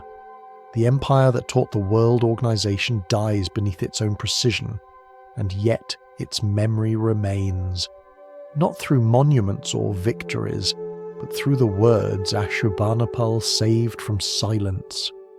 When the fires finally die, the Tigris carries fragments of clay downstream. Stories, prayers, measurements, names. The water murmurs softly over them, whispering what the Assyrians could never quite believe. that memory, not fear, is the truest form of power. As we follow those drifting fragments, the world turns once more toward Babylon, rebuilt, renewed, and ready for one last blaze of glory before the long quiet. The torch of civilization passes again, glowing faintly through the smoke. The smoke that once rose from Nineveh drifts south, curling into new light. By 600 years before Christ, the torch of empire has passed again, to Babylon, reborn under a name the world will never forget. Its new king, Nebuchadnezzar II, is not the first to rebuild the city, but he is the one who turns it into legend. Under his rule, Babylon becomes less a place and more a statement that civilization, however many times it burns, can still choose to be beautiful. He inherits a quiet ruin and turns it into gold. The walls of Babylon stretch for miles, thick enough for chariots to race side by side along their tops. Inside, the streets are straight, the canals clean, the courtyards full of shade and sound. At the city's heart stands the processional way, a grand avenue paved with limestone lined with lions, in glazed blue and gold. Each one seems to walk eternally toward the Ishtar Gate, the most magnificent entrance ever built. You can imagine it at dawn, the air still cool, the bricks glowing like the inside of a shell. The Ishtar Gate towers above you, its surface a shimmering tapestry of deep blue tiles covered with bulls, dragons and lions marching in symmetrical rows. It isn't just a gate, it's a promise, one that says, we have survived everything. Through this gate, Nebuchadnezzar's subjects pass during festivals, carrying statues of the gods along the processional way. At the head of every parade is Marduk, Babylon's patron deity, seated on a golden throne. Behind him follow priests, musicians, dancers, and the king himself, who plays the part of servant to the gods. During the New Year's festival, the high priest performs an old ritual. He strips the king of his crown, slaps his face, and makes him kneel before Marduk's statue. The king must swear that he has ruled justly. If his tears fall while doing so, it is considered a good sign. The gods approve humility. If he does not cry, perhaps he should start worrying. It's an oddly democratic act for an absolute monarch, a reminder that even power must kneel to order. Babylon thrives because it understands balance, the strange alchemy of spectacle and discipline, and above all of it rises the ziggurat at Temenanki, whose name means House of the Foundation of Heaven and Earth. It is said to have stood nearly 300 feet tall, a mountain of brick reaching toward the sky. Pilgrims climbing its 7 terraces might have felt as though they were ascending through the layers of creation itself. Centuries later, whispers of this tower will travel west and evolve into a story of divine confusion, the Tower of Babel, where humanity's ambition reached too high and language shattered. The truth, as usual, is less dramatic but more impressive. It was not punishment that brought the tower down, but gravity and time. Under Nebuchadnezzar, Babylon becomes a city of performance. Every surface gleams. Palaces rise with walls of lapis glaze. Gardens spill over terraces. Temples shine with copper doors. Legend speaks of the hanging gardens, tiered platforms of greenery built to comfort his queen, who missed the mountains of her homeland. Whether they truly existed remains uncertain, but the idea feels inevitable. In Babylon, even love was engineered. The empire hums with trade and invention. Astronomers watch the skies from temple rooftops, charting the positions of planets and predicting eclipses with uncanny accuracy. Their observations are so detailed that modern scientists still use them to verify planetary cycles. Babylonian scholars divide the circle into 360 degrees, inventing geometry as a byproduct of ritual. The heavens, once the playground of gods, have become measurable. Merchants thrive as well. Private banks emerge, issuing loans recorded on tablets. Silver flows between families and temples. Babylon learns the art of finance, a quieter form of empire. Its strength is no longer measured in swords but in ledgers. Yet even this prosperity carries an undercurrent of unease, the same whisper that haunts every golden age. This cannot last forever. Beyond its shining walls, other stories unfold. Nebuchadnezzar expands westward, conquering Jerusalem and deporting much of its population to Babylon. Among them are scribes, priests, and poets who will, in exile, begin shaping the texts that will one day form parts of the Bible. In foreign soil, faith begins to change form, learning how to survive displacement. Even in victory, Babylon becomes a place of paradox, both refuge and prison, both splendour and sorrow. Inside the city, however, life feels eternal. At night, the ziggurat glows faintly in torchlight, its reflection rippling across the river. The air smells of oil and baked clay, of flowers from the palace gardens. From the rooftops, the stars look close enough to touch. You can almost hear the sound of reeds brushing against the water, the soft chanting of astronomers marking time. For a brief, fragile century, the world feels organised again. Nebuchadnezzar's inscriptions speak in the same rhythm as the stones he laid, calm, certain, repetitive. "For the wonder of mankind, I built this city," one tablet reads. And it's true. His Babylon was built for awe, not survival. Every brick was stamped with his name, each one a signature of permanence. But permanence, as history keeps proving, is an illusion. After his death, the careful structure he left begins to tremble. His successors quarrel. The priests, weary of constant ritual, begin to lose authority. Trade wanes, crops suffer. The empire that measured stars and balanced faith with reason forgets to measure its own stability. It had learned to calculate the heavens, but not succession. And somewhere to the east, across the wide plains of Iran, another power is rising, the Persians. They move quietly, efficiently, led by a man who will soon claim to be not a conqueror, but a liberator. The priests of Babylon, divided and uncertain, begin to listen. As the last light fades on Babylon's golden walls, the air thickens with the scent of incense and rain.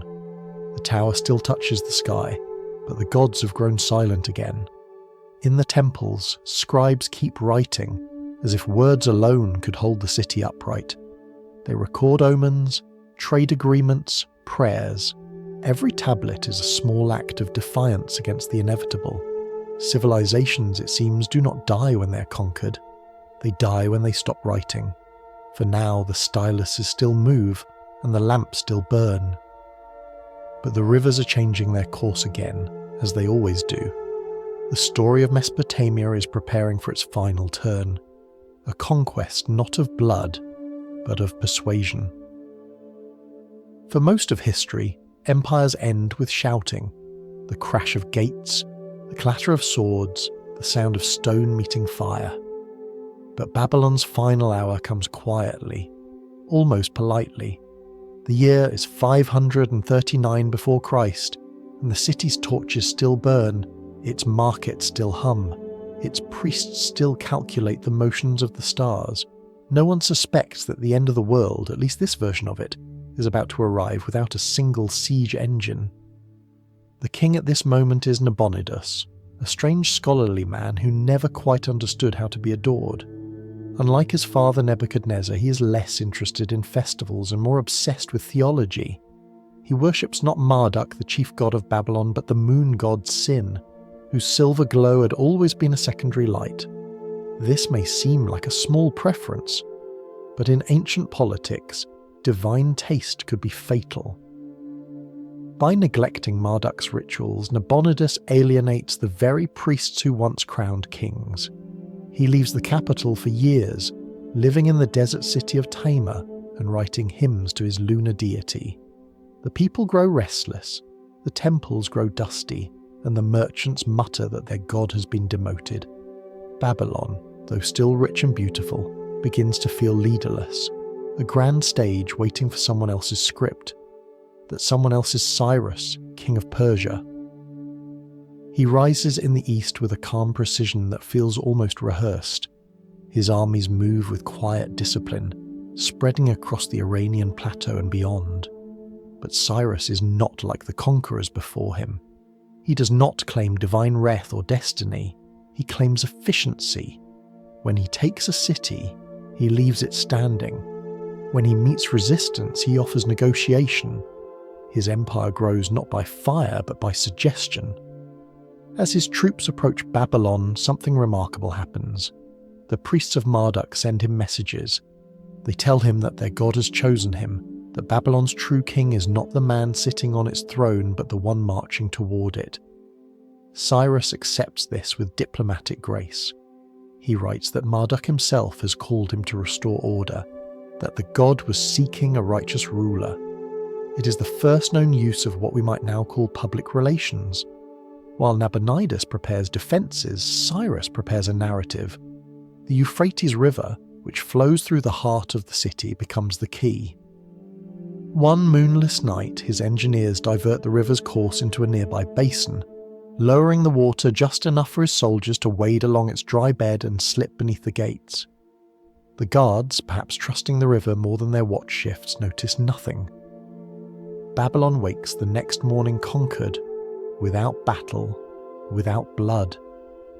Cyrus enters through the same gates that once saw the festivals of Marduk. There is no looting, no burning, no vengeance. He goes directly to the temple, greets the priests, and orders the statues of the gods restored to their shrines. He proclaims himself not a conqueror, but a caretaker, chosen by Marduk to bring peace. The people, relieved and bewildered, accept him. The empire of Babylon ends not with screams, but with signatures. On a small clay cylinder, now cracked but still legible, Cyrus has his scribes record his version of the story. It reads like both history and advertisement. I returned the gods to their temples. I ended the oppression of the people. I restored peace to all lands. It is the first known political press release, propaganda wrapped in piety. Thousands of years later, this Cyrus cylinder will be displayed in museums, called the First Declaration of Human Rights. The truth is more modest, but still astonishing. It was the first time a conqueror realized that kindness could conquer faster than cruelty. Under Persian rule, Babylon does not vanish. It becomes a province within a far greater world, the Achaemenid Empire stretching from the Indus Valley to the Mediterranean. The city's scribes continue their work, now writing in the name of a foreign king, but using the same language and tools.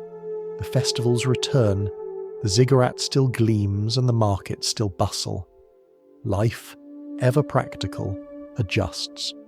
The Persians bring innovations of their own. They divide the empire into provinces called satrapies, each governed by a local ruler under Persian oversight. They issue coinage for the first time, standardize measurements, and build royal roads that connect the world in a network of communication faster than anything before it. Messengers can travel from one end of the empire to the other in just days. A miracle of logistics disguised as governance. Cyrus himself remains a mystery. He dies on campaign, far from Babylon, but his legend endures. In the centuries to come, his name will be remembered by Greeks, Jews and Persians alike as the model of a just king, the one who conquered without cruelty and ruled through persuasion. His successors, less subtle, will still benefit from his foundation. The empire he built will last 200 years, its borders held together not by terror, but by policy and tolerance. For Babylon, it is a strange afterlife. The city no longer commands, but it continues to influence. Its astronomers serve Persian kings. Its artisans build palaces in distant capitals. Its priests adapt their rituals to new gods and new rulers. The rivers keep flowing, slower but steady, carrying fragments of its legacy downstream. The city has learned the final art of civilization, survival through usefulness. At night, the moon god Sin shines brightly above the quiet city, as if savouring a private victory. The temples are calm again, their lamps burning low. Somewhere, a priest copies the story of Marduk's return, now under a new king's name. The script changes, but the hands stay the same. In the margins of a tablet, a scribe writes the date in small, careful wedges. The first day of a new empire. The air smells of clay and rain, of change that feels almost merciful. Babylon has not fallen in disgrace or fire, it has simply changed management. And perhaps that is how most endings really occur. Not in noise, but in reorganization. As the lamps dim and the river resumes its quiet rhythm, you can almost hear the faint echo of pride and resignation mingling together. Civilization has survived again, not through defiance, but through adaptation. The story of Mesopotamia has one more act to tell, of Persians, Greeks, and the long twilight where memory outlasts power. The story of Mesopotamia does not end with the Persians, it simply slows, like a river moving into its delta, broad, calm, and filled with reflections. After Cyrus, the world no longer revolves around one city or one king. It belongs instead to an idea that many peoples can live under a single administration, bound not by fear, but by letters, seals, and measured distance. The Persians did not destroy what came before. They inherited it, translated it, and filed it neatly. Under the Achaemenid dynasty, the old cities, Babylon, Ur, Susa, become administrative hubs in a network that spans from Egypt to the Indus. Each province, called a satrapy, is governed by a satrap, part general, part accountant. Couriers ride along the royal road, a ribbon of stone and dust that cuts across mountains and deserts. Neither snow, nor rain, nor heat, nor darkness of night prevents these couriers from completing their appointed course, writes a Greek observer centuries later, clearly impressed.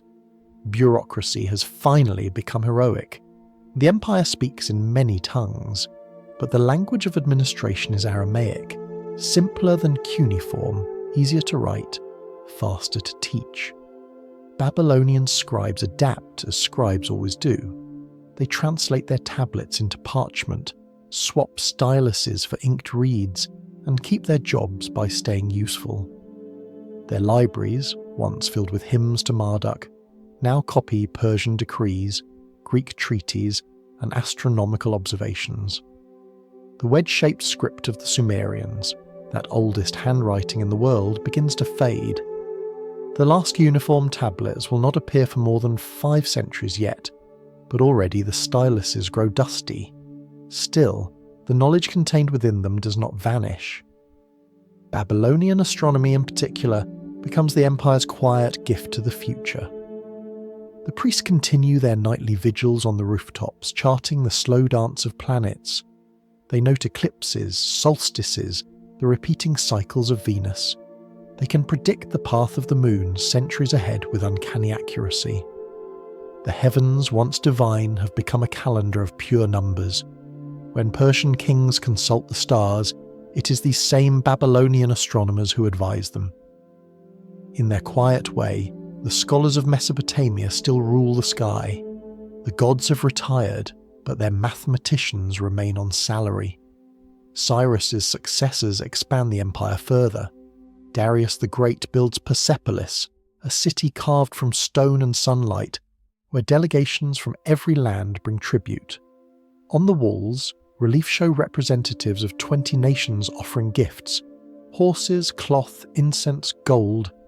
Among them stand men from Babylon, still dignified, still fluent in the politics of patience. The Persians may rule the earth, but the Babylonians still measure it. Then, in a turn both gentle and inevitable, another empire approaches from the west. Alexander of Macedon, whom later poets will simply call the Great, sweeps through Asia like a storm disguised as youth. His armies move fast, his charisma faster. When he finally reaches Babylon in 331 years before Christ, the city opens its gates. There is no need for conquest. The people welcome him as the next logical manager in an unbroken chain. Babylon, after all, has seen worse. Alexander, unlike most conquerors, feels something like reverence for the city. He restores the temples, offers sacrifices, and orders the ziggurat Etemenanki rebuilt. He even begins planning Babylon as the capital of his new empire, envisioning it as the meeting place of East and West, a dream of unity carved from clay and marble. But the plan ends as most grand designs do, abruptly. One summer evening, in the palace by the river, Alexander falls ill after a long banquet and dies at the age of 32. Some blame poison, others fever, others ambition itself. His generals divide the empire like accountants arguing over inheritance. Babylon is left in the middle, once again conquered by absence. In the centuries that follow, it becomes a crossroads for foreign rulers, the Seleucids, who bring Greek city planning, the Parthians, who bring cavalry and quiet efficiency. The Greeks build a new capital nearby, Seleucia on the Tigris, laid out in clean geometric lines. It gleams briefly, full of theatres and philosophers, but even there, echoes of the old Mesopotamian rhythm persist. The Greeks name the planets after their own gods, but the calculations are still Babylonian. They rename the constellations, but the patterns in the sky are the same ones Sumerian shepherds counted 5,000 years earlier. Cultures merge in strange and beautiful ways. Greek statues appear beside Mesopotamian lions. Zoroastrian fire temples glow next to shrines of Ishtar. Babylonian scholars study Greek geometry, while Greek travellers marvel at the accuracy of Babylonian eclipses. For a while, the world feels whole again, woven from languages rather than divided by them. But language is always the first to fade. The old cuneiform tablets grow rarer, their signs simplified until even the scribes forget some of the meanings. By the 1st century before Christ, only a few priests in Babylon can still read them. They copy the last astronomical records, the position of Jupiter on a specific date, the phase of the moon, the quiet note, year 75 of the Seleucid era, eclipse seen at dawn. After that, the styluses fall silent. The world has moved on to ink and alphabet. The last known cuneiform tablet will be written nearly 700 years after Hammurabi's laws, around the time when the Roman Republic is just beginning to take shape. It records a simple astronomical observation, perhaps written by an old man who knew he was closing a chapter no one else would read. You can almost imagine him setting down his stylus, looking up at the same stars his ancestors once named, and whispering a small goodbye. The script that began civilization ends not in destruction, but in disuse. The libraries crumble, the cities shrink, but the rivers still flow. Civilization has simply changed handwriting. When the Greeks describe Babylon in later centuries, they speak of ruins and reeds, of empty temples and silent towers, yet they also speak with awe. Herodotus calls it the greatest city the world has ever known. Others describe its walls so thick, its gardens so lush, its sky so near. The facts may blur, but the fascination remains. Even in decay, Babylon holds its mythic gravity, the sense that this is where humanity first tried to organise chaos and call it home. As night falls over the abandoned ziggurats, the wind sighs softly through the hollow bricks. The stars glimmer above, unchanged, patient. Somewhere in the dust, a half-buried tablet waits, its mark still sharp, its message unread. The words may be silent, but the meaning endures. That knowledge once written never truly dies, it only changes medium. If we drift a little further downstream, the names will change again. Parthia, Persia, Ctesiphon, Byzantium. New faiths will rise where old gods slept, but the heartbeat remains, the same old rhythm of clay, ink, and memory. By now, the story of Mesopotamia feels less like a march of empires, and more like the slow turning of a page. One civilization fades, another writes its name in the margins, and the ink of memory thickens layer by layer. After Alexander's world fractures, the region settles into a quieter rhythm under new names. Parthia, then Persia again, and eventually something entirely new. Yet through it all, the two rivers keep flowing, as if politely ignoring the humans who keep renaming their shores. The Parthians come first. They're horsemen from the northeast, archers who ride like the wind and fight like whispers.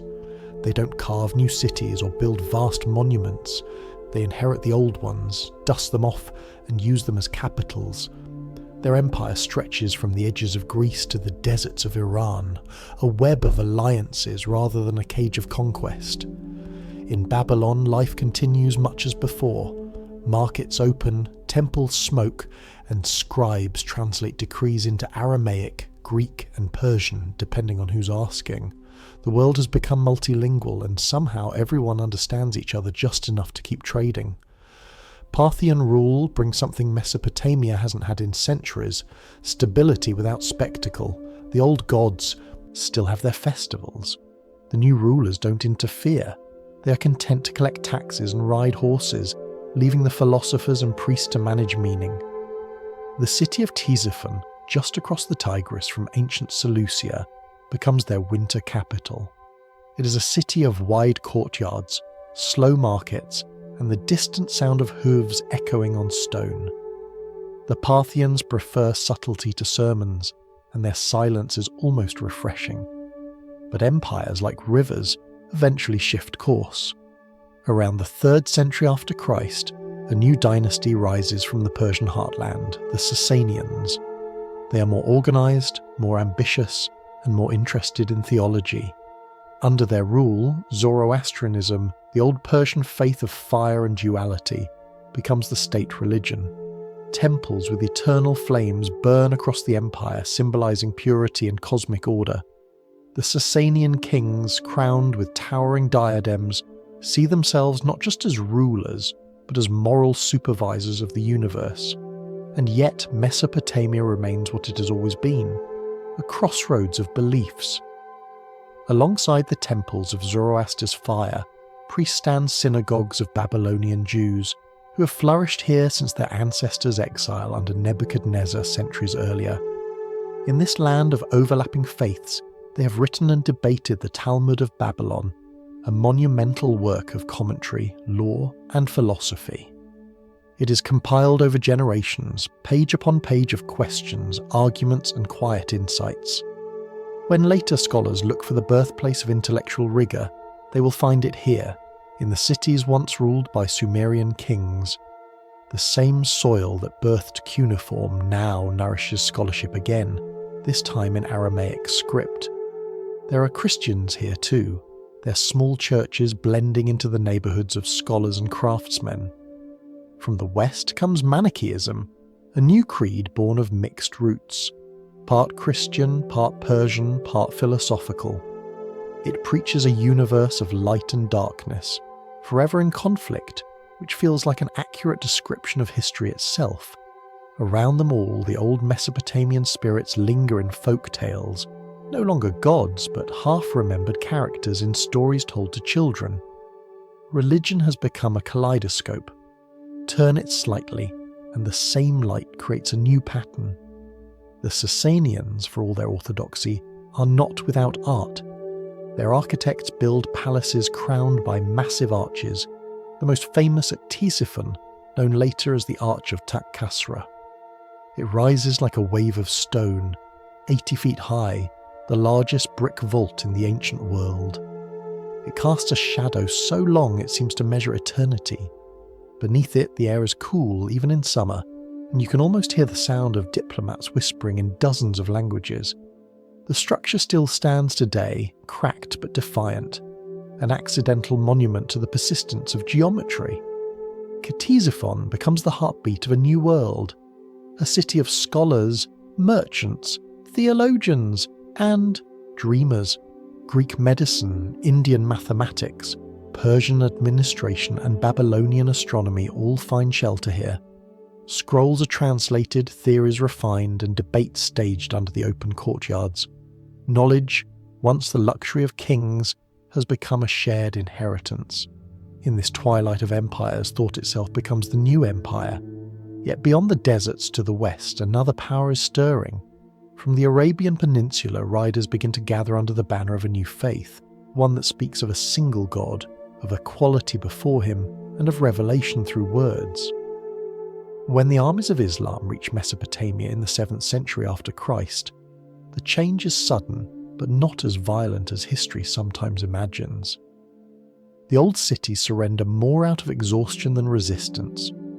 The Sasanian Empire, magnificent but brittle, fractures under its own weight.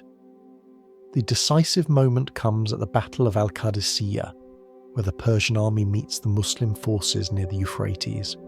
The dust rises, the banners fall, and the world quietly tilts toward a new era. Within a few years, the caliphate extends across Mesopotamia, and a new capital, Baghdad, will rise nearby, built not on ruins but on memory. And in this new world, something astonishing happens. The old sciences of Babylon find new readers. The works of Greek philosophers and Persian astronomers are translated into Arabic. Scholars in early Baghdad pore over tablets and scrolls, rediscovering ideas that had slept for centuries. The sexagesimal system, born in Sumer, lives again in the calculations of Islamic astronomers. The observations of Babylonian star watchers become the foundation of new theories about the heavens. Even the geometry of Ctesiphon's arch will influence the architecture of mosques and domes across the Islamic world. It is as if the rivers themselves have remembered what to carry forward. Every civilization that passes through this land drinks from the same well of thought, even as it gives it a new name. By the time the crescent moon rises over the plains, the last echoes of the old empires have faded into prayer, yet the continuity is unmistakable. The laws of Hammurabi, the calendars of Babylon, the libraries of Nineveh, all find quiet reflection in the universities of the Abbasid caliphs. The gods are gone, the language has changed, but the questions remain the same. How do we measure time? How do we live justly?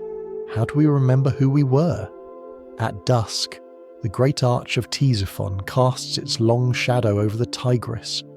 The air smells of dust and water, of history stretched thin across centuries. You can almost feel the hum of old voices blending with new ones, the murmur of scribes, the chants of priests, the call to prayer rising softly over the ruins.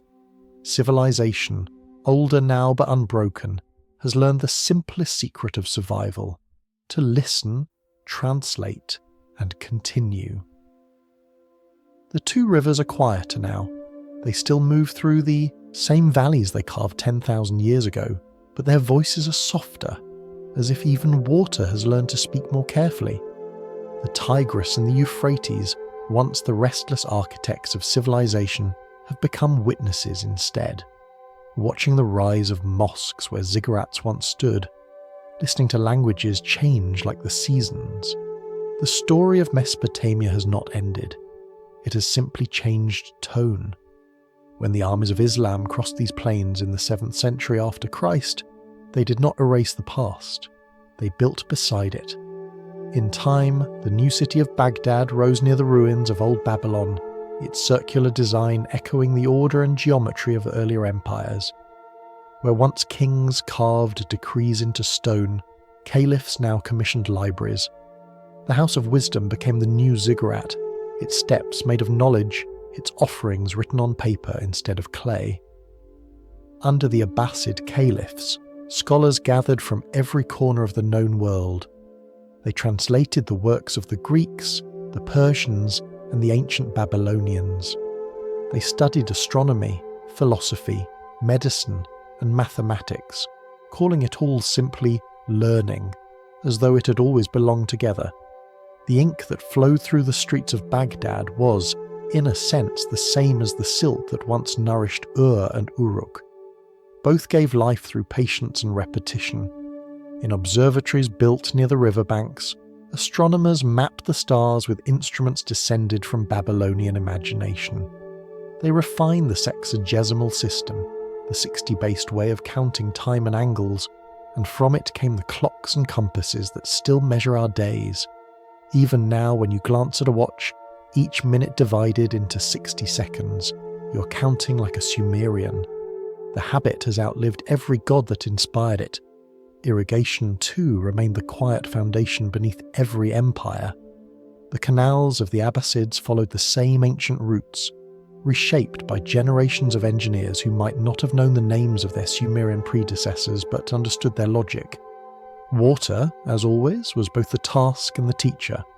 The people who mastered its movement controlled everything: harvests, taxes, and time itself. And so, even as faiths changed and rulers fell, the sound of flowing water tied one millennium to the next. But time, that patient archivist, keeps folding the layers. The old cities became mounds of dust. Forgotten ziggurats turned into hills, and hills into myths. Shepherds grazed their flocks over buried temples. Travellers camped on top of ancient libraries without knowing it. The great cuneiform tablets, those first sentences humanity ever wrote, slept under sand and silence for more than 2,000 years. They waited without complaint. Then, in the 19th century, spades broke the surface.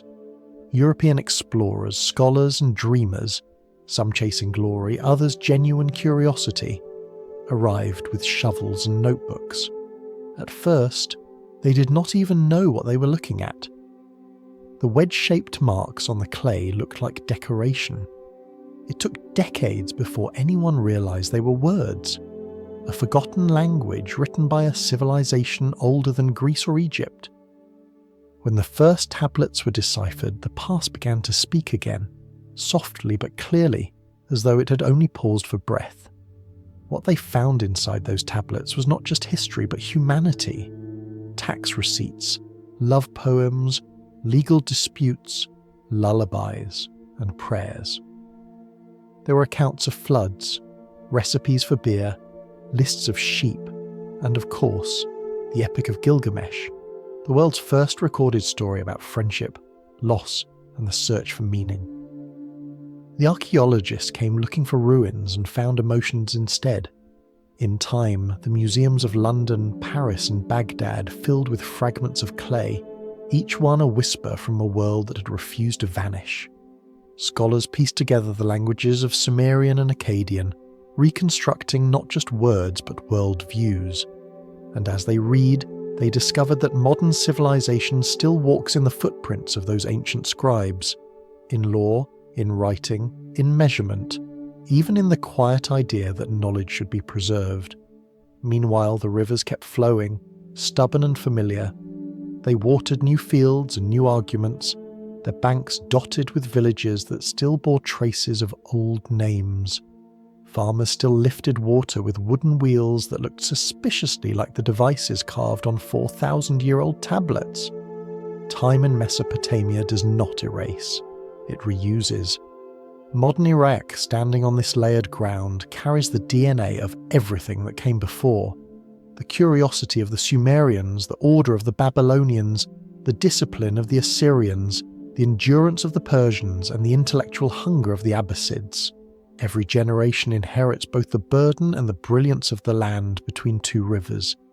It has seen floods, wars, and rebuilding more times than any historian can count. And yet life returns, sometimes hesitant, sometimes defiant, but always returning. At dusk, the landscape softens. The mounds of ancient cities catch the light, glowing like the embers of an old fire.